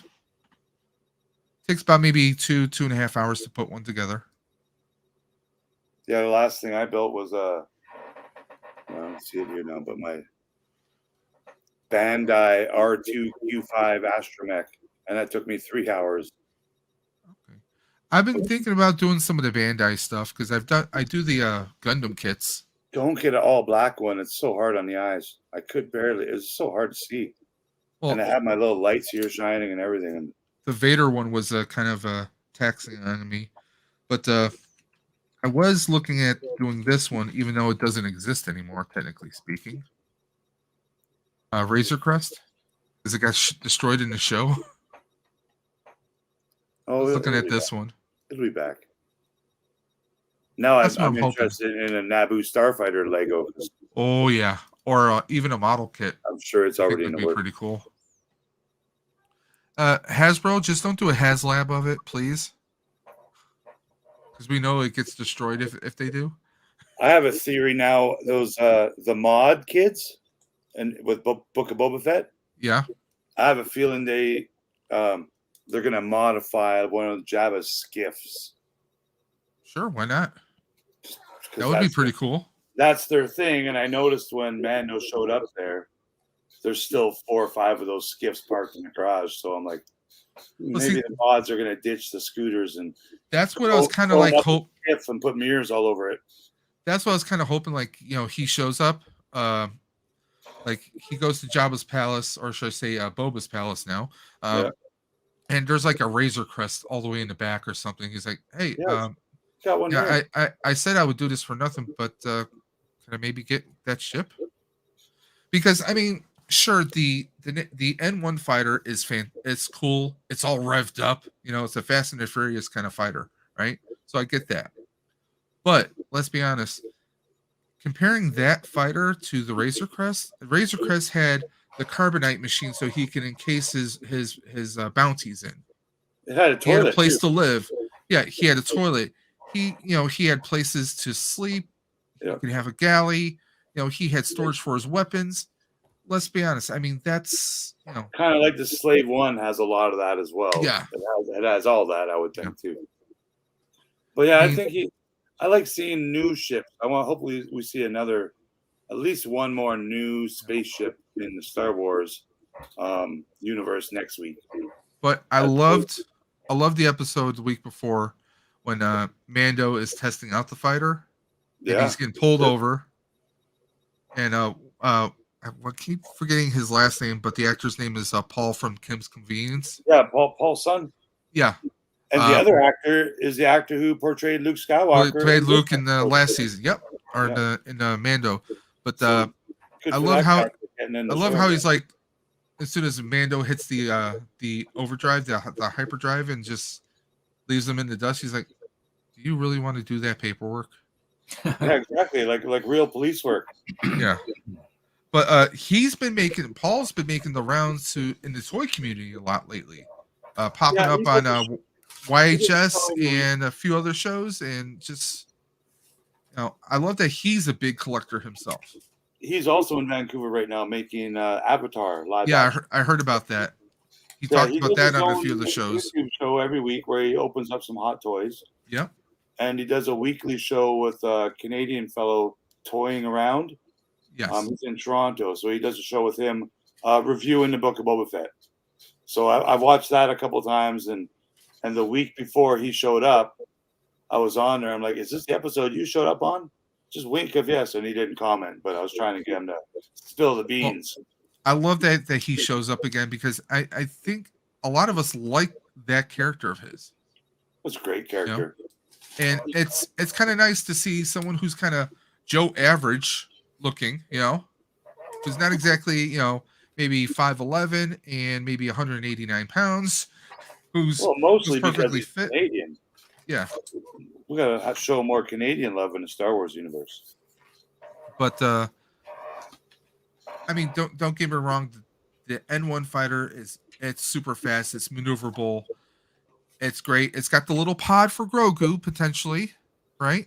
It still hasn't served its purpose yet. I think it has a little bit more of a purpose than the one quick trip to visit baby Grogu and not see him. I think it's going to be used to outrun somebody at some point. I think the ship's going to be used to attack the Pikes and the Syndicate, Crimson Dawn. I could definitely see with the speeds and modifications made to that ship, and who knows, maybe the mods can make some mods to it to make it even better. I think Cad Bane all but confirmed this episode that it's not the Empire in charge; it is the Syndicate. Yeah, I'm thinking it's got to be a variation of the Red Dawn or Crimson Dawn, rather. Well, I don't think we're going to see Thrawn and the Empire in this series. I think it'll be the Ahsoka series, which sucks because they're out there right now, right? And Thrawn has Moff Gideon too. How much did you love that we see not only? We figure he's going to Grogu, so we know we're going to see Luke, but then we see Ahsoka. Yeah, it was cool. I wouldn't have been less happy if she wasn't there, to be honest. And I was like, okay, this obviously I'm guessing that one, this was Filoni, giving the fans what they want, but two, kind of like saying, okay, there's still this character. She's floating out there in the universe. She's going places. Reminder that she's got a show coming, people. So trying to keep her fresh in the minds of everyone. And there was rumors in the summer, like just last summer, that she was down in California filming her Ahsoka show, but that it was obviously for the Mando because the Ahsoka show, they haven't actually started filming it yet. They're starting this month, I believe. So it'll be interesting. And I don't know. She didn't add much to the story in this episode. She just kind of Not really. Like she kind of hinted. She kind of hinted to Mando that it would be better if you didn't, because it's going to be harder on him, on the child. Yeah, but Luke could have told him that. I think they only did it. I think she's only on the show so they wouldn't have to animate Luke as much, because everything she did, Luke. That too, probably. And I would have been way happier if. But she looked fantastic though. They're definitely doing an amazing job with the prosthetics and the makeup for her. Yeah, she looks good for a person who's not a Jedi. I still don't know what she has to do with Luke, and I guess apparently she knows Luke. Yeah, I would have loved. I would have loved if there was yeah, I would have loved if there was more interaction or explanation as to why she was on the planet. Or show her talking to Luke, because we still haven't seen that. Because all we got was, that she said, well, that she's leaving. He's like, well, will I see you again? That was almost making me wonder. That was the same line Anakin said to Padme in episode 1. Exact line. So it's a good callback by Filoni to put that in there. It was kind of corny, but I get it. It was almost making me think like I know this is reaching, so trust me, I know this is reaching, but it was almost making me think that did Luke maybe have an interest? In who? In Ahsoka. As far as I know, Luke has never even met Ahsoka until at the end of the episode. But yeah, I liked how she said, "Oh, she's a friend of the family, or an old family friend." Yeah, but why wouldn't they show us Ahsoka meeting Luke? Yeah, because it would have just happened recently. Yeah, I mean, like after the fall of the Empire, she didn't know Luke before a year ago, as far as I know. And I mean, as far as anything, I mean, you would have thought that she and him would have met at some point, considering, okay, him and the rebels took out the first Death Star and then taking out the second one. We would have thought that, maybe in between all that time, if she knew that, especially if there's word of a Skywalker out there in the out there in the galaxy, that she would have sought that Skywalker out. But well, I guess she did, because I think she's found Luke. She mentioned Luke when Bobo's asking about what do I do with Grogu. She mentioned him, right? Yeah. By name. I mean, I still want to see more. I want to see, obviously, let's be honest. They give us a little crumb. We want more right away. Yeah, I do think, she was only in there because it was a Filoni episode. And they had to animate Luke less, for 10 minutes less. Because the Luke scenes blew me out of my pants, man. Or what about Grogu? Grogu jumping around? That was cute, but I've seen it before. But Luke. Well, no, I mean the special effects that they did for him. Oh no, of course. That had been a lot. There was a lot of animation. A lot of Grogu is practical effects. Yeah. I liked Luke helping him along with the Force. Like every step, you would bounce him ahead 3 feet, bounce him ahead 3 feet, and then ask him about his home planet. So hopefully, he gives Grogu a memory of where he actually came from, as opposed to where he last remembers being. But I mean, now what do you think Grogu chose? I think Grogu will choose the lightsaber, but when push comes to shove, something will happen, and we'll see that Grogu has the chainmail on. Like he'll take it sneakily, or it'll be given to him sneakily. He'll end up with both, I think. But part of me thinks that Mando will never see him again, ever. You think Mando will never see him? Maybe not. I kind of teared up when Ahsoka's like, "Yeah, you probably never need to see him again." Like, I personally think it would be as far as where Mando is right now, where his character is right now, he needs to not be with Grogu because one, he's not a Mandalorian right now. No, and I also think he's a disposable character, not to like throw that word out in any negative term. I think Mando can get killed off, and this whole Mandoverse still goes on. Well, I mean, another person could definitely take the armor and the mantle of the Mandalorian, because he's not just. I mean, everyone calls him the Mandalorian, but he's Din Djarin. So I mean, it's it's just like you could have Dick Grayson as Nightwing or as Batman, rather. I mean, you could have different people take on a mantle of a title, and nobody would be aware of it. It's like all my theories are still the same. Like when it comes to the outcome of these shows, Boba Fett is the Mandalore, which has an apostrophe in it, which is the leader of all Mandalorians. So when they made this show, they knew 4 years ago it was going to include Boba Fett. What's up, AM Dubs? Include Ahsoka, and yeah, by the end of this series, the Mandalorian will be Boba Fett, in my opinion. Or worst case scenario, it'll be Omega, for crying out loud. You mean Omega? Omega. Please. I'm sorry, I can't stand her in Bad Batch. I really can't stand that child. Can't either, but Dave Filoni will throw her in live action at some point, I think. I mean, at least the Tusken Warrior. You think she was the Tusken Warrior? The Tusken Warrior is somebody, I think. And it's not the armor, so I think it's somebody. But see, I was almost hoping that I figure Ahsoka's there. Maybe Ahsoka or Luke would talk with Mando about possibly the saber. But that didn't happen. The dark saber. Because I mean, I get it, it's a dark saber, it's not a lightsaber, it is a dark saber. But still, you would think that Luke would have knowledge. Because obviously at this point he's starting his own Jedi Academy, which means he has all the sacred texts maybe left over from Yoda, that there would be knowledge about the Darksaber, and he should have that. We might see that in the future, because I think we're going to get to see like Leia bring Ben to that academy.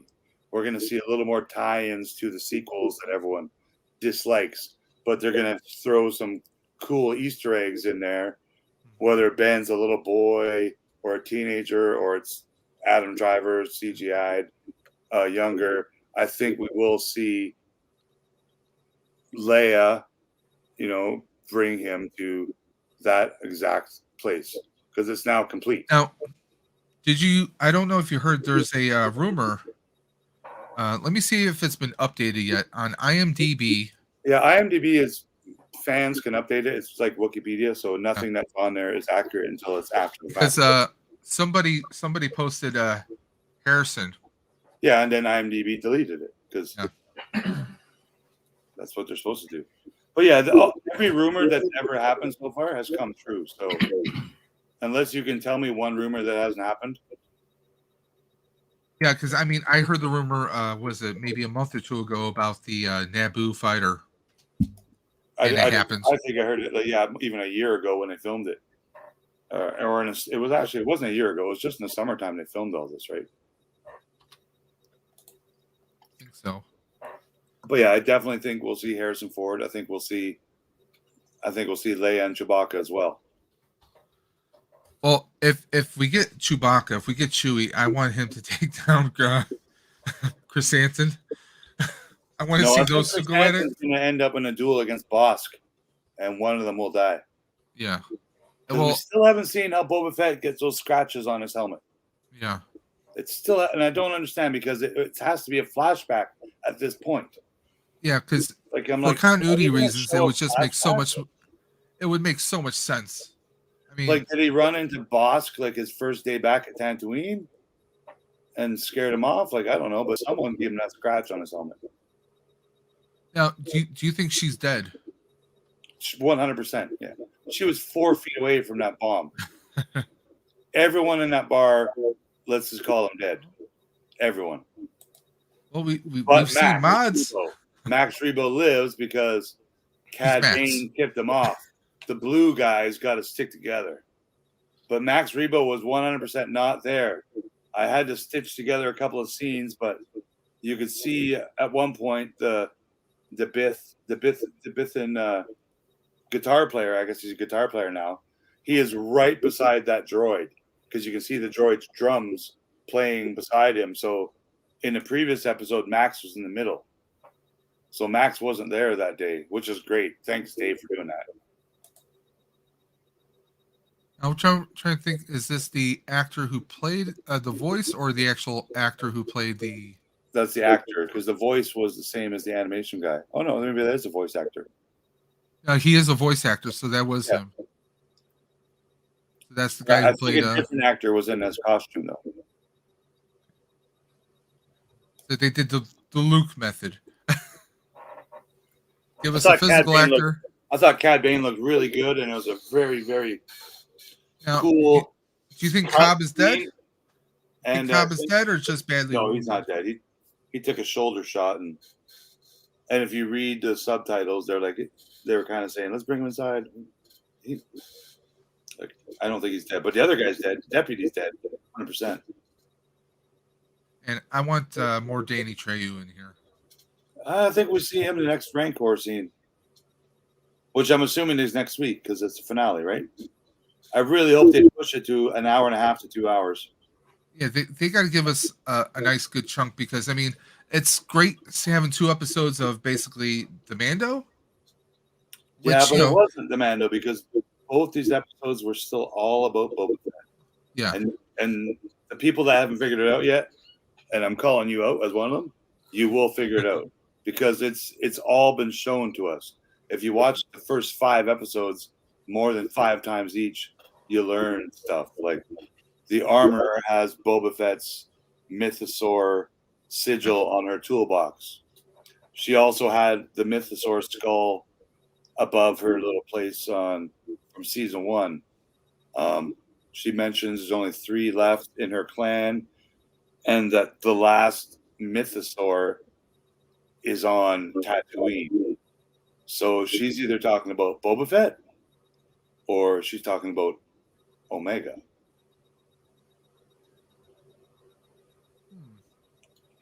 They do list a female Tusken warrior here. Yeah, she's the stunt lady who played the Tusken warrior, and she's done Miss Marvel and Wonder Woman stunts, stuff like that. But this character is not a throwaway character. She's going to be an obvious character that's important to this whole show, or they wouldn't have wasted 2.5 episodes on her. Well, I mean, obviously she's got to play. It's going to be interesting to see where they take it. And that's what I'm waiting for. I really want to see, because I know a lot of people were complaining about, oh, Boba Fett spending time. No, it's him being with the Sand People, or the Tuskens. It made sense. It showed that, okay, one, he had to nurse himself, he had to get healthier, but then he had to find a path. He needed a tribe, and that made that would explain why he is taking these kids in. He wants to build a tribe. All of his training with the gaffy stick with the Tuskens is going to help him when he finally wields that darksaber, because he's already skilled at swinging around a sticky stick, as Josh calls it. So all that it matters. Like, they're not realizing it yet because it hasn't obviously happened. He doesn't have the darksaber, but I think he will. And that training with a stick, as we see, he's a good fighter with one, will be a big important scene, because I think he's going to wield the darksaber. Who he battles with it, I don't know if it'll be the armorer or not, but I have a good feeling that either the armorer or the Tusken warrior is Omega and have the power to wield that darksaber as well, because they are also from the Fett family and the Mythosaur clan. Yeah. The Fett clan, I guess.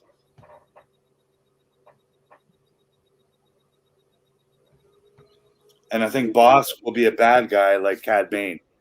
He'll be one of the next eye candies we get. And I think he'll fight with the Black K. And Black K will rip his arms off or something. Hey, how long do you think before they do a Black series? Oh, I think they announce them next week. Yeah, I saw that Hasbro's doing a Star Wars. If they don't announce them, they'll put up a picture and say, "Oh, it's in the pipeline." We will announce them in 6 months. I will flat out laugh my ass off if they make a mention of the Rancor. I swear to God. Yeah. If they say, "Oh, well, we're going to be releasing a Rancor, but it will be at this price point." Oh, it's going to be a Target exclusive. No thanks. No, they won't talk about the Rancor before we see them. And Hasbro at this point does not know that we might see a Rancor next week because Hasbro's not told. In most cases, they were in previous years, but since Baby Yoda came out, a lot of the stuff is kept under secret, and they're not letting the toy companies know on purpose. And I'm glad. Like the fact that we know that Han Solo might be in it, we knew that there's a Naboo fighter, this and that. I'm cool with it, but I'd rather not know. Now, Baby Yoda was a surprise to me, and I love that. This one of my targets in my area had about 6 or 8 of these last weekend. Yeah, there's lots available at Toys R Us still too. For $52. Oh, they're on sale now. So I'm debating whether or not I want to grab this or not, but I'm thinking I might. And it just made an appearance in Boba Fett. Yeah. There's a red one and a blue one. Yeah, so it's making me think. That's when Luke was flying. Or fake Luke. Yeah. But, I mean, I think about getting it, even though I'm not too crazy about the look of it. I mean, I could always do some... $180 here in Canada. Yeah. I mean, they were like $120 full price here in the States. So that's not too far off. But I saw them like priced down to $52. I'm like, I posted it in a few different Facebook groups. And I'm like, it looks pretty tempting. Well, if you got an extra $50 cash, it wouldn't be a bad idea to buy one and just sit on it for a little bit. I was thinking of like I could get a couple. If I get like 1 or 2, maybe I'll put like one away, and maybe I'll open one, or maybe I'll do a giveaway or something. So we'll see. I was looking at some of that stuff, but we'll see what happens with that. Yeah. Come on, mouse. My mouse doesn't want to work. There we go. Nope. There we go. That's better. I mean, I can't wait. I just want to see, what is Boba Fett's plan. And I mean, the last time we saw Boba and Mando, they were kind of like, it was like Boba Fett was like all business, and he seems to be, I don't want to say humanized, but he seems to have like more concern for those who are under his care. I don't see it like that. I can't see why he couldn't have always been like that and still be a badass bounty hunter. Like, he has a little bit of compassion. He's a human. Like all humans should. And if they don't, then there's they're evil, or they're a bad guy, or there's something else wrong with them, right? Well, everyone in Star Wars is a beautiful human being, Jabba. But I definitely, from a certain point of view, right? Yeah. I think I'm, a lot of the people saying, "Oh, Boba's soft, Boba's fat, Boba's this and that, and old." And I don't see it as have you not seen any of the Godfather movies? Were those guys fat and I don't see it as being soft. Ties and buying ladies fur coats, and I know a lot of people say that he's soft, but I see it as different. How many different comic books or movies out there, shows that we watch, when you get someone who you get the lone hero, he meets a family, he befriends someone, and that becomes more of a driving force and pushes them a little bit further. So I see like him welcoming those Mighty Morphin kids, welcoming them in, or the guards, and saying how he doesn't want to rule in fear. Yeah, well, he wants to rule with he wants respect. At one point, right? I think that makes him stronger, because instead of just going ahead and blasting everyone, he's looking at different ways to go about things. Mm-hmm. I think that takes more, instead of just using muscle. It's one thing to try and punch a wall. It's another thing to hit that wall by finding its weakest point and doing one strike at it. Yeah, and he kind of said that to Fennec at one point when they let the Black Cranston go. She's like, "Why are you letting him go?" He's like, "Well, it's either that or kill him." Yeah. So it wasn't like he was being soft there. He's like, But now look, he's got an ally. If he killed him, he doesn't have an ally. He has no muscle, right? As opposed to one muscle. And what I liked about that kind of one of my favorite cop shows is NCIS. Okay, the one character that just left the show, Mark Harmon's character, Gibbs. Oh, did he really? Yeah, they found like after like what 18 something seasons, like he left the show. But you know, if you ever watch the show, you know Gibbs had his rules. One of his rules: don't waste good. Yeah. That kind of like I'm like I could kind of see like okay, you know, Boba's doing that. He sees, you know, he doesn't want to waste potential. He sees these kids that aren't really doing anything with their lives. He's like, well, hey, you know, listen, you work for me, I'll take, you know, you'll be able to pay for things. You'll be, you know, I'm gonna pay you if you do work for me. So it's like he's kind of giving them shelter, giving them direction. Because otherwise they might get. In a way, he's like Boba that way, where he'd rather, or sorry, he's like Mando that way, where he'd rather have humans or you know, and more droids cooking them dinner, or you know, just doing errands and keeping guard. Like at one point early in the series, he had an astromech droid, you know, patrolling the grounds. Yeah. Like, wouldn't you rather have a you know a big black Wookiee doing it, patrolling the grounds, or you know a bunch of kids with guns and laser enhanced eyes and stuff? So it's interesting. We haven't seen him much since the original you know debut on the Vespas, but we saw him a little bit at the dinner, the meeting table from his Apple iMaps display. We saw him a little there, and I think we see him again in the big final battle, which I'm assuming will be next week instead of the Cliffhanger. Honestly, I still have a little bit of suspicion. I bet you they're not on those mod speeders. I bet you they're on skiffs. But I still have suspicion on them. I still suspect them. Well, I think they're good. They're there for him. I just, part of me is just like, okay, it seems a little convenient at times, and obviously they're hinting that girl is. I think the girl's going to play some kind of pivotal part at some point. Yeah, originally I thought it might have been Omega's daughter, like so his niece, or maybe it's Peacemaker's daughter. Crossover. Hey, why not? She's a big name actress, so they hired her for a reason. We will see her in more than just one episode of Star Wars, I believe. I don't think this is her last showing as a Star Wars character. I get kind of a Rogue One vibe off of her. A little bit, but I mean, I think she's a character that we'll see again. Whether it's in The Mandalorian Season 3 or, you know, Ahsoka show or a spin-off Dr. Aphra show or whatever they got planned in the future. Because I think we're going to see a new show announced after the credits of Boba Fett. So we have somebody lurking in the chat. What's shaking, dude? Dude's Nerdery, what's up? Hope you had a great night. We had some technical issues. It took us a couple tries to get this stream started tonight, but something weird going on with OBS. But we got the stream going finally. Dude, what happens if Eagle gets infected by a butterfly? We're all doomed. It's all Daniel's fault, too. It was his idea. He said, "Back to the hotel after awards night. Sorry, I missed the fun." No, you're good, man. Did you get any awards, Mr. President of Sales? Or excuse me, Vice President of Sales? No, he probably got promoted to president by now. I think he mentioned that last week.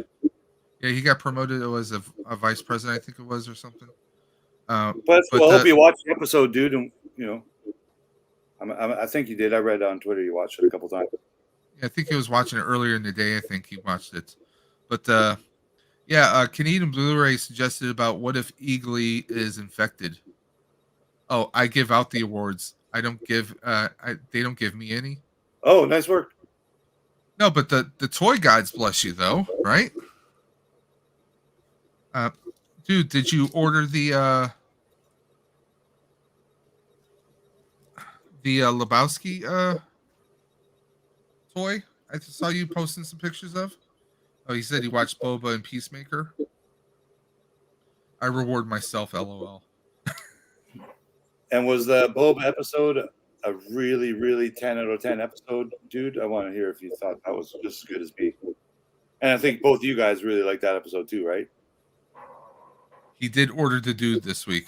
Well, the dude needs the dude. Too bad it didn't have real hair on his beard. First sideshow, he says. I've ordered some stuff like my Darth Maul I have, and I have a little Qui-Gon statue that I got, but Qui-Gon, I'm trying to remember what brand that was.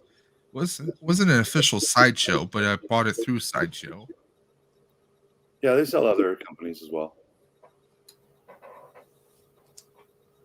They're basically the distributor for Hot Toys in North America. That's how they're able to sell Hot Toys.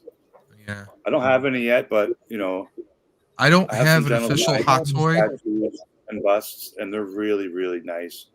But a nice 12-inch Boba Fett or a Darth Vader might look pretty good on my shelves.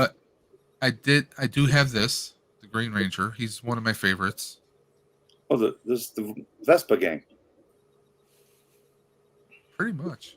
What if they come out in uniforms like that? Like this Darth Maul is what I have on one of my shelves back here, and the saber lights up. I've seen that. I've seen you show that off. Yeah, I love this one. Yeah, I used to have about a dozen of the Kodo Byakas when they first came out. I had a bunch of clones. They're really cool, but I mean, I just got out of them. Like, it wasn't my thing. They took up too much room. Once you have like 12 of them. And I got this one, this Qui-Gon. That's the Sideshow one, right? Yeah, that's really good. That's a Kodo. Oh, that's the Kodo. Okay. Yeah. Yeah, they got great detail. I like all their stormtroopers and Emperor Royal Guards and stuff like that. They're good detail. But I honestly think that all the humans look Asian.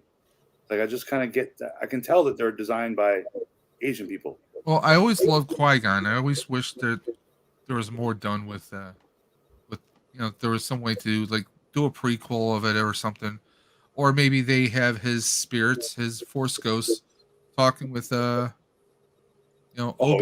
I think 110% we see Force Spirit Qui-Gon in the Kenobi show. Just like I think we might see Master Yoda maybe show up next time we see Luke. And I have him too. Scarlet Spider is one of my favorites. Luke needs to talk to Master Yoda about, well, what do you think of Grogu's decision, or what he's going to need some help, and I don't think Ahsoka's the one to give it to him. Definitely 15 for that. We see Master Yoda again, and those books, because those books were in that building that burnt down. Oh, sorry, that burnt down in Luke's flashback, which is cool that we got our first real connection to the sequels in the last episode of Boba Fett by building that Jedi school, the Jedi Academy. That's the same Jedi Academy that Luke wakes up Ben, and Ben destroys the Academy. That's the same place, and they were very smart to tie that in, and it's not the last we see of it. Yeah, I like this. But I like his original armor better. The maroon, the burgundy armor. I just like that. It's a good Mandalorian toy. Now, Kevin, it's okay. We talk when we do these streams. We talk about Peacemaker. We talk about Star Wars. You're perfectly fine if you're not if you don't know much about Peacemaker. Yeah, dude, you're gonna pay like $3,000 for that Hulkbuster, don't you?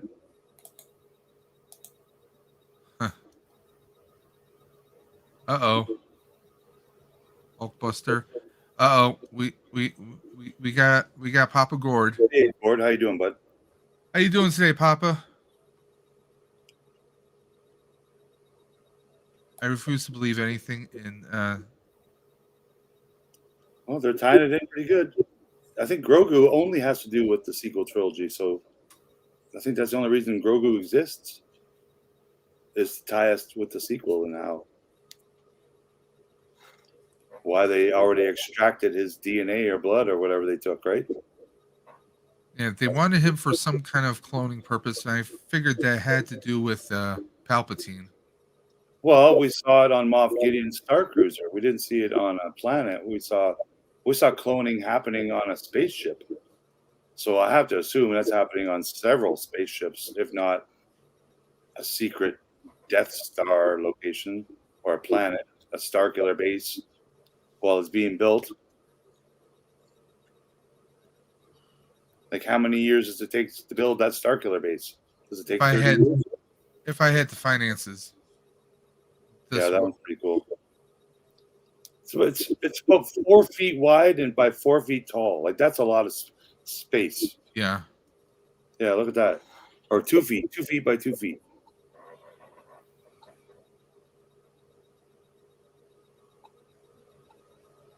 Oh, Gord got hit with the snow in Ontario.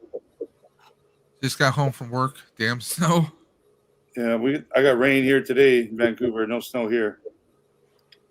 It's supposed to snow through the night until like I think maybe 10 or 11 tomorrow morning. But I work from home, so no snow days for me. Although my job is trying to force me back to work. Yeah. In the office, and I'm not looking forward to that.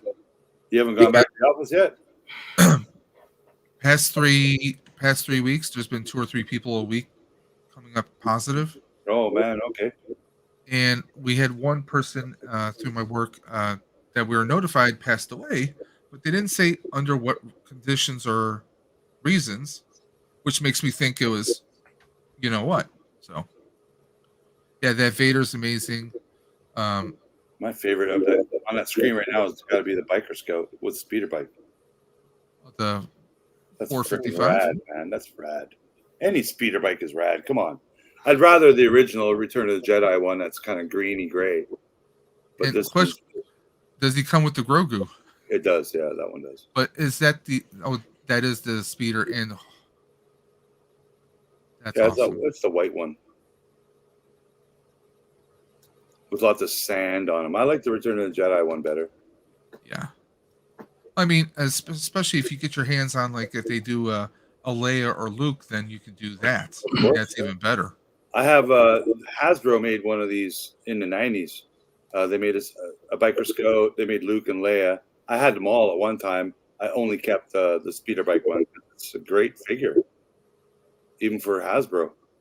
How did you like seeing the flashback with Grogu at the Jedi Temple? That was cool. I'm sure it made all the 20-year-old kids happy, and because it tied it to the prequels, not just the sequels, right? They're tying it to everything. Yeah. The original trilogy, the prequels, and the sequels now. Saw a lot of people talking about who do they think saved Grogu, and a lot of people are thinking that it was the librarian. I think it was the Bad Batch, because now they're going to tie the cartoon into this series, into the Mandoverse as well, somehow. Because Omega's got to show up. It would be cool to see the Bad Batch. Or whoever's still alive, because I'm going to guess that some of them die along their journey to this point, because the cartoon is not at this point yet. I don't think it would be Bad Batch, because Bad Batch, they were elsewhere during Order 66.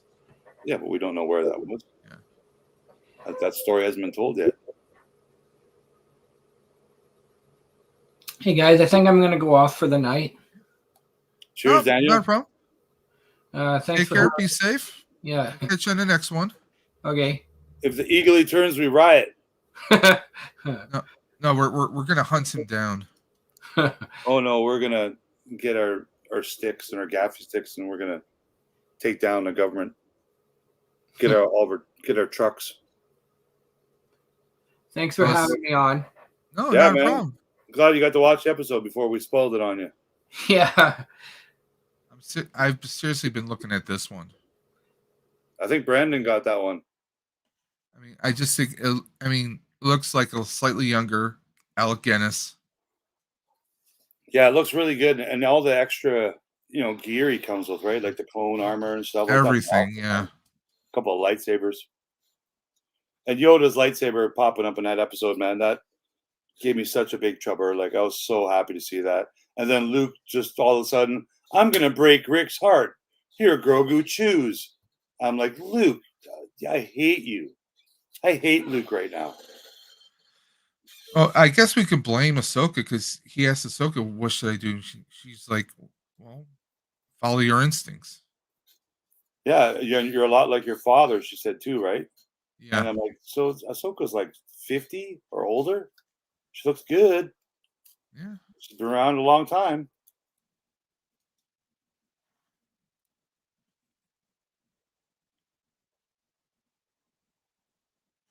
No, I'll pass on that.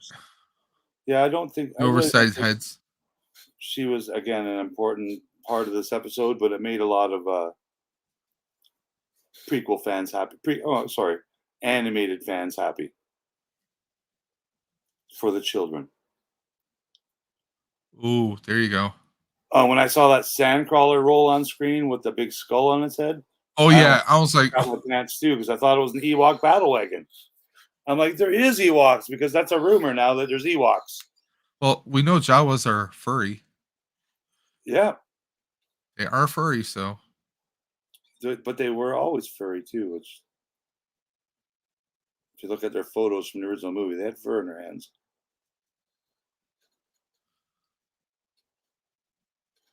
Yeah, I'm starting to like prop replicas and stuff more than a lot of the toys that have been coming out lately. Well, I do want to get a Mando helmet or a Boba helmet if I can find them.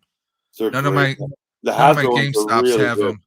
None of my GameStops have them in stock, so. Oh, they should be available on Amazon. I did get both mine from markup GameStop because I get a markup discount. Well, don't buy from third sellers. I block them. I'm an Amazon affiliate myself, so I block all third-party sellers. I did get this in the mail. $15 off nice. a coupon off purchase is $75. So I gotta see what I can get in trouble with. Yeah, in Canada with GameStop, which was EB Game Canada a few years ago or a few months ago, it was $10 a year. You get a card, and it gives you 10% off all your purchases. Steampunk Vader. Oh, I love these steampunk stuff. These are awesome. Be great action figures.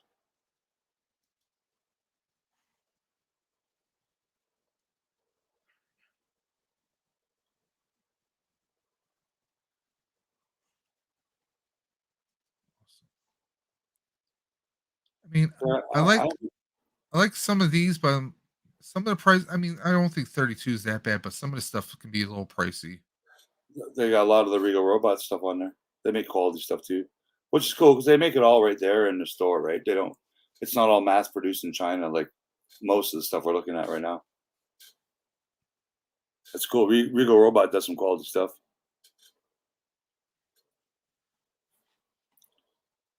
Back. I want to take a look at a few other things. But hit it, Max. I almost bought the shirt. Oh yeah. Like I bought a couple different shirts because I wanted to try the fits. I think I'll get a hoodie. Well, I'm probably gonna order something like this in a hoodie.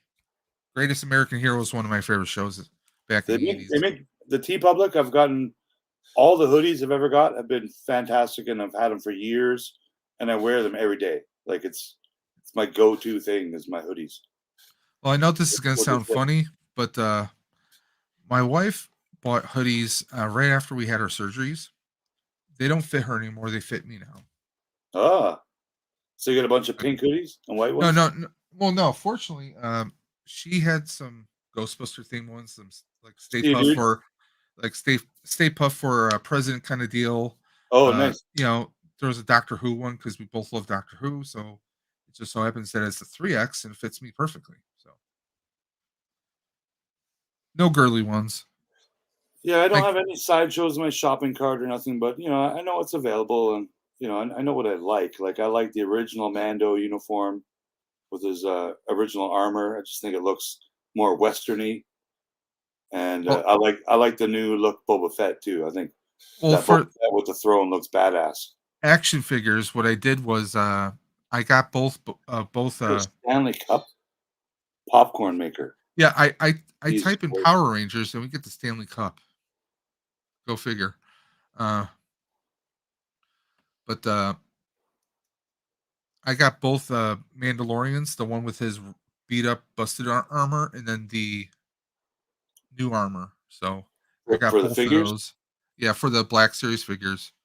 Yeah, I have all the figures that came out for the Mando, like 6-inch and 375-inch, and the retro. And the retros are my favorite of all of them. And I can't wait to put them in my Razor Crest.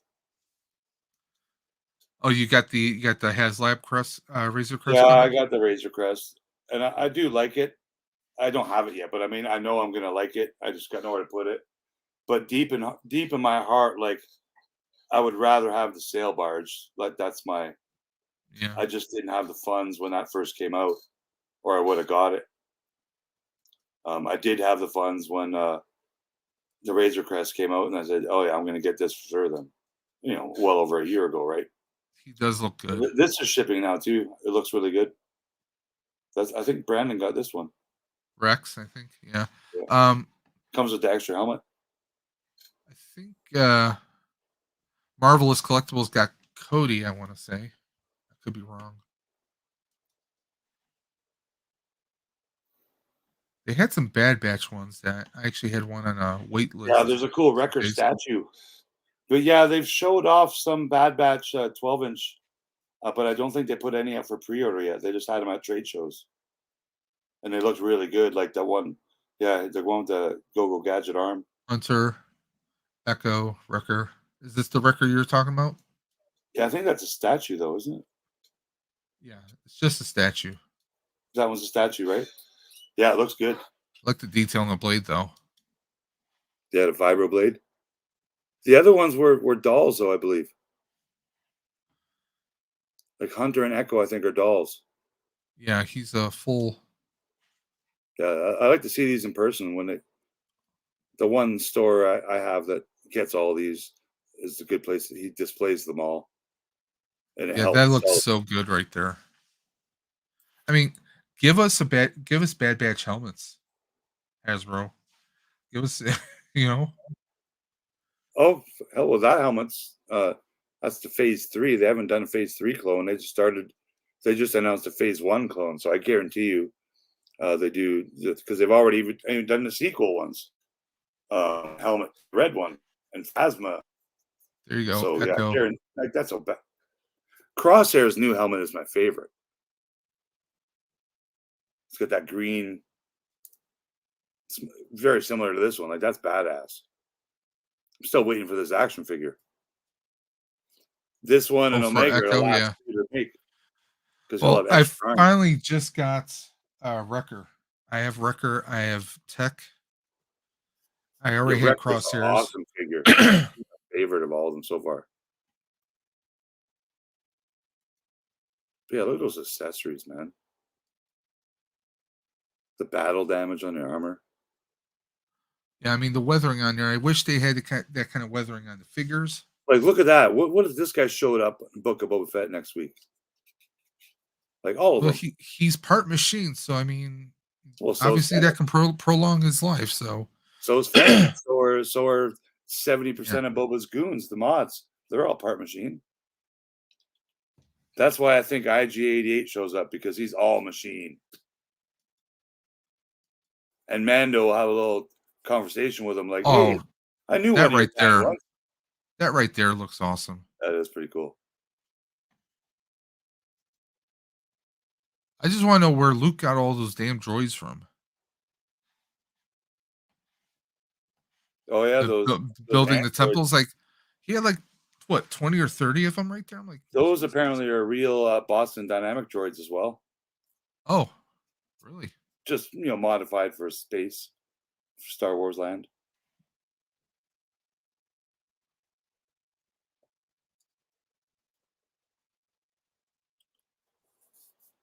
See, I just think those statues look more, I don't know, cartoony.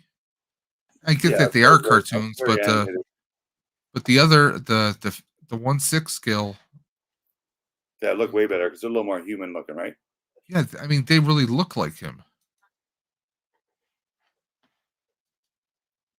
Hey, Rozaf.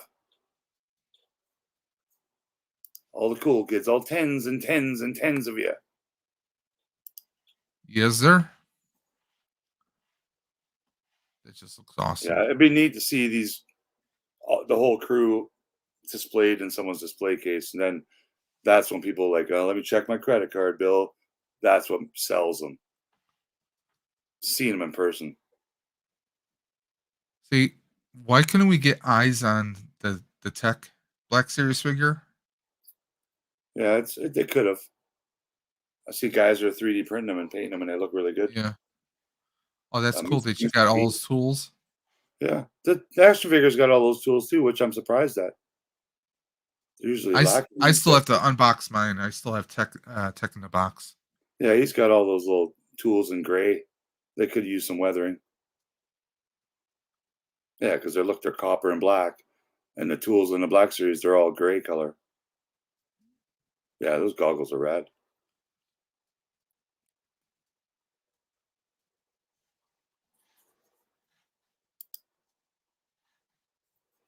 No Rekka. Hopefully they'll probably come. I'm guessing they'll probably come up with him later, this year maybe a wrecker. In the 1/6 scale figures. Yeah, for sure. They would not omit him. I'm surprised they're selling the Heroes and Villains shirts too.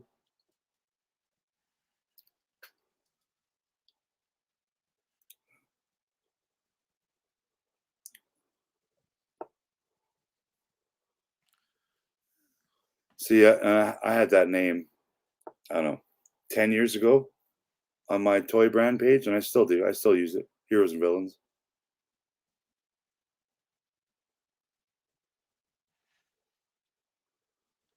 Yeah, one of these days I'll get a hot toy. Yeah, like I have a few Gentle Giant statues and even some jumbos and busts but I didn't buy any of them. They were all gifted to me by Gentle Giant, so I'm very thankful for those. Because I could never afford $400 statues. Oh no. Yeah, $1,100, man. Jesus Christ. I can't afford that. Even the gloves are $400. $8,000 for that? That's life size. Oh yeah. Didn't see that part. The big Gentle Giant has a lot of the life size statues, and they're $5,000 to $8,000, all of them, and they sell out. They're popular.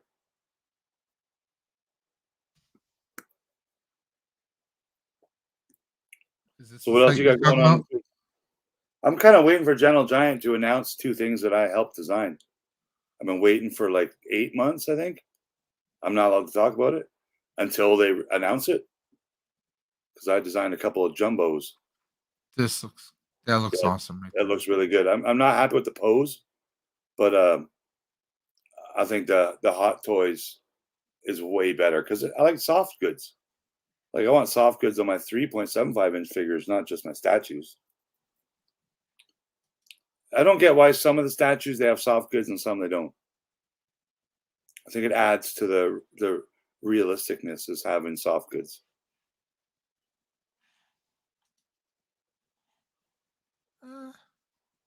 It's not bad. Yeah, his face looks too shiny. Yeah. Again, it's a statue, right? So they're gonna all have that shininess effect. The bust, look at that Boba bust, though. That's awesome. I like the bust because it's a unique version of a character. Like this right here. Well, yeah, they have that kind of bust. Like this is a life size, right? They call it dimensions. And see that scratch on his eye? Yes, this one right there. When do they show him get that? Because he doesn't have that when he meets Mandalorian in his freshly painted armor. It happens somehow.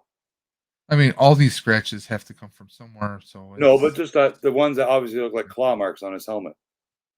Like there and there. Yeah, it's obviously a claw mark, right? And the only one I can think of is Bosk.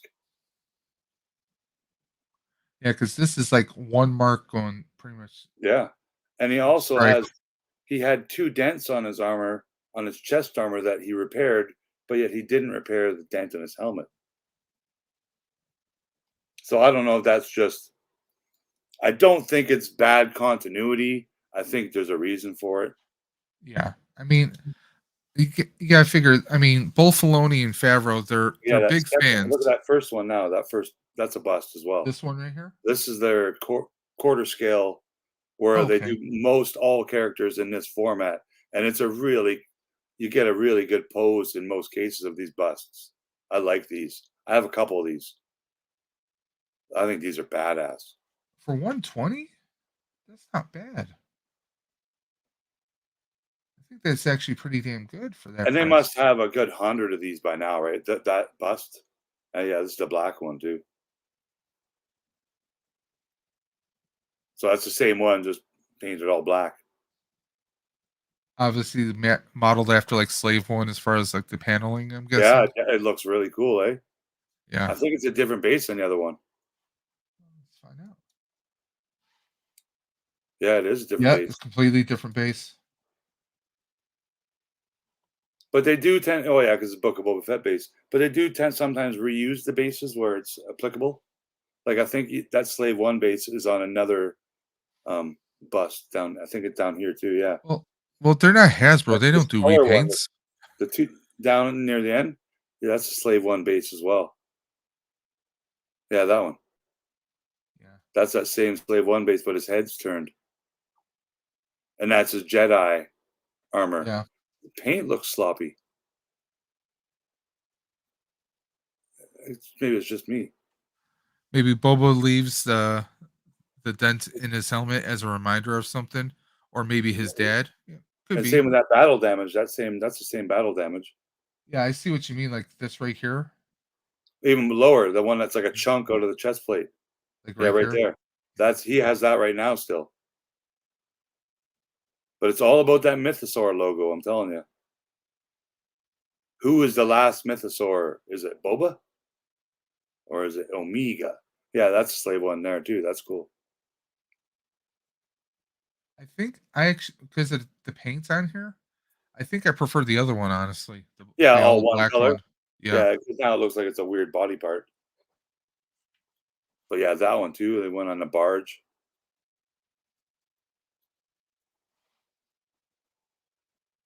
I'm not a fan of that sculpt. I don't love the statues unless they're wearing a helmet, like their armor, like a stormtrooper, a Boba Fett, a Spiker Scout, Darth Vader, because you don't see. Oh, it's really hard for them to nail humans. Kind of much like how Favreau just nailed redoing Luke on live action, like they nailed it, and it took 50 years for him to be able to do that kind of stuff. See, that new Luke Bespin bust is terrible. Like it actually looks like a different actor completely. Can't think of his name right now. Julia Roberts' brother, Eric Roberts. That's what it looks like. You're not wrong. No, it totally does. It's like, ugh. Yeah, it does. How is that Mark Hamill? It's John. It's young Eric Roberts from like Best of the Best. So now I'm thinking, could Eric Roberts play Luke Skywalker? An older Luke Skywalker? Because he's always looked, even when he was 20, he looked like he was 40.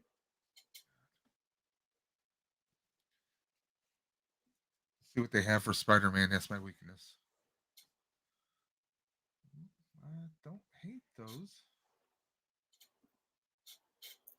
Yeah, I like retro Spider-Man. And I know that because I've seen clips that in the final scene of the new Spider-Man movie, the Tobey Maguire Spider-Man, he's sewing a new suit in his bedroom and he jumps out the window and he's in the cartoon Spider-Man suit. Yeah. That to me, I'm thinking that's probably the coolest part of the movie because that's the Spider-Man I want to see is 1967 cartoon Spider-Man. What I'm hoping is that maybe he salvaged some of the technology from the Stark suit and integrated it underneath. It's just spandex. Yeah. Because that's how Spider-Man's supposed to be. Okay, well, I should head out here, man. I gotta get some dinner in my belly, but I appreciate you do it. No, not a problem. Effing Peacemaker and Boba Fett show. Yeah, I just wonder what we're gonna, what kind of, because every time we kind of have an idea of what's gonna happen, and then it just kind of turns it on it. So I'm really just can't wait to see what happens with Peacemaker.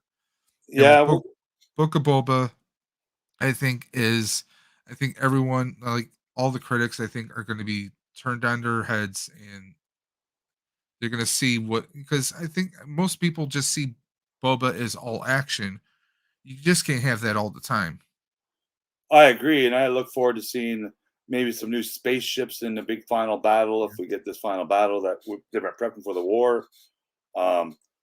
What kind of recruits Boba Fett maybe still has yet to acquire to help what's up, him. Tasman? So far, he's got less than 10 guys, unless Boba gets Cobb Vance's little Freetown city to help out. Maybe get another 10 or 20 guys, and then I expect the Tusken Warrior to show up with a crew of 20, 50 Tuskens to help out with their battle. And then hopefully we get a Dengar and Forlom and Zuckuss. And then on the other time, maybe on the other side, the bad guys with the pikes, you potentially get Cad Bane and Bosk.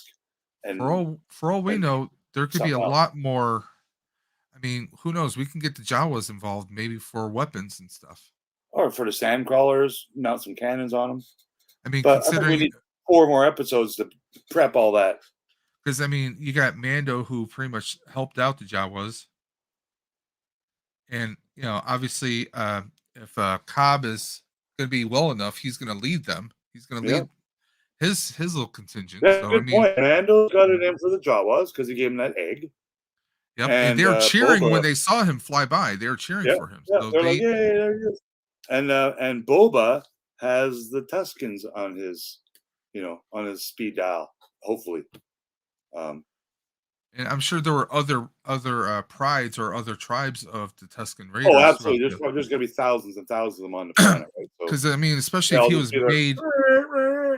was made one of them. So I mean, obviously, I'm sure there's Yeah, I think he was with them for probably 4 or 5 years, and so there's still a big part of his culture, and I don't think we're done seeing him. I think eventually that female Tusken becomes one of his sidekicks, like Fennec Shan and whatnot. So, and it could be his sister. That's still my thing. So Omega is a Tusken. Yeah, that's my thing. Hey, because she's not the armor. I always thought it could have been the armor. And plus, she wouldn't really know that who he is per se, because not necessarily. You're right, but I think he didn't have his armor. She wouldn't see anything that would be recognizable. Of course, he was badly scarred until maybe now. So we'll see if we. Thanks for me, Dave. Yep. Keep in touch. We'll see what's going on for next week's episode, because hopefully we can do this again until this season is finalized. No technical difficulties next week. Well, I think because we're worried James Gunn was going to show up, we jinxed it. But yeah, I'll work on James Gunn again and John Cena, and maybe I'm the only one that doesn't have a like from James Gunn, so I'm the odd man out. Tweet a picture of his wife. He'll dial fire him up.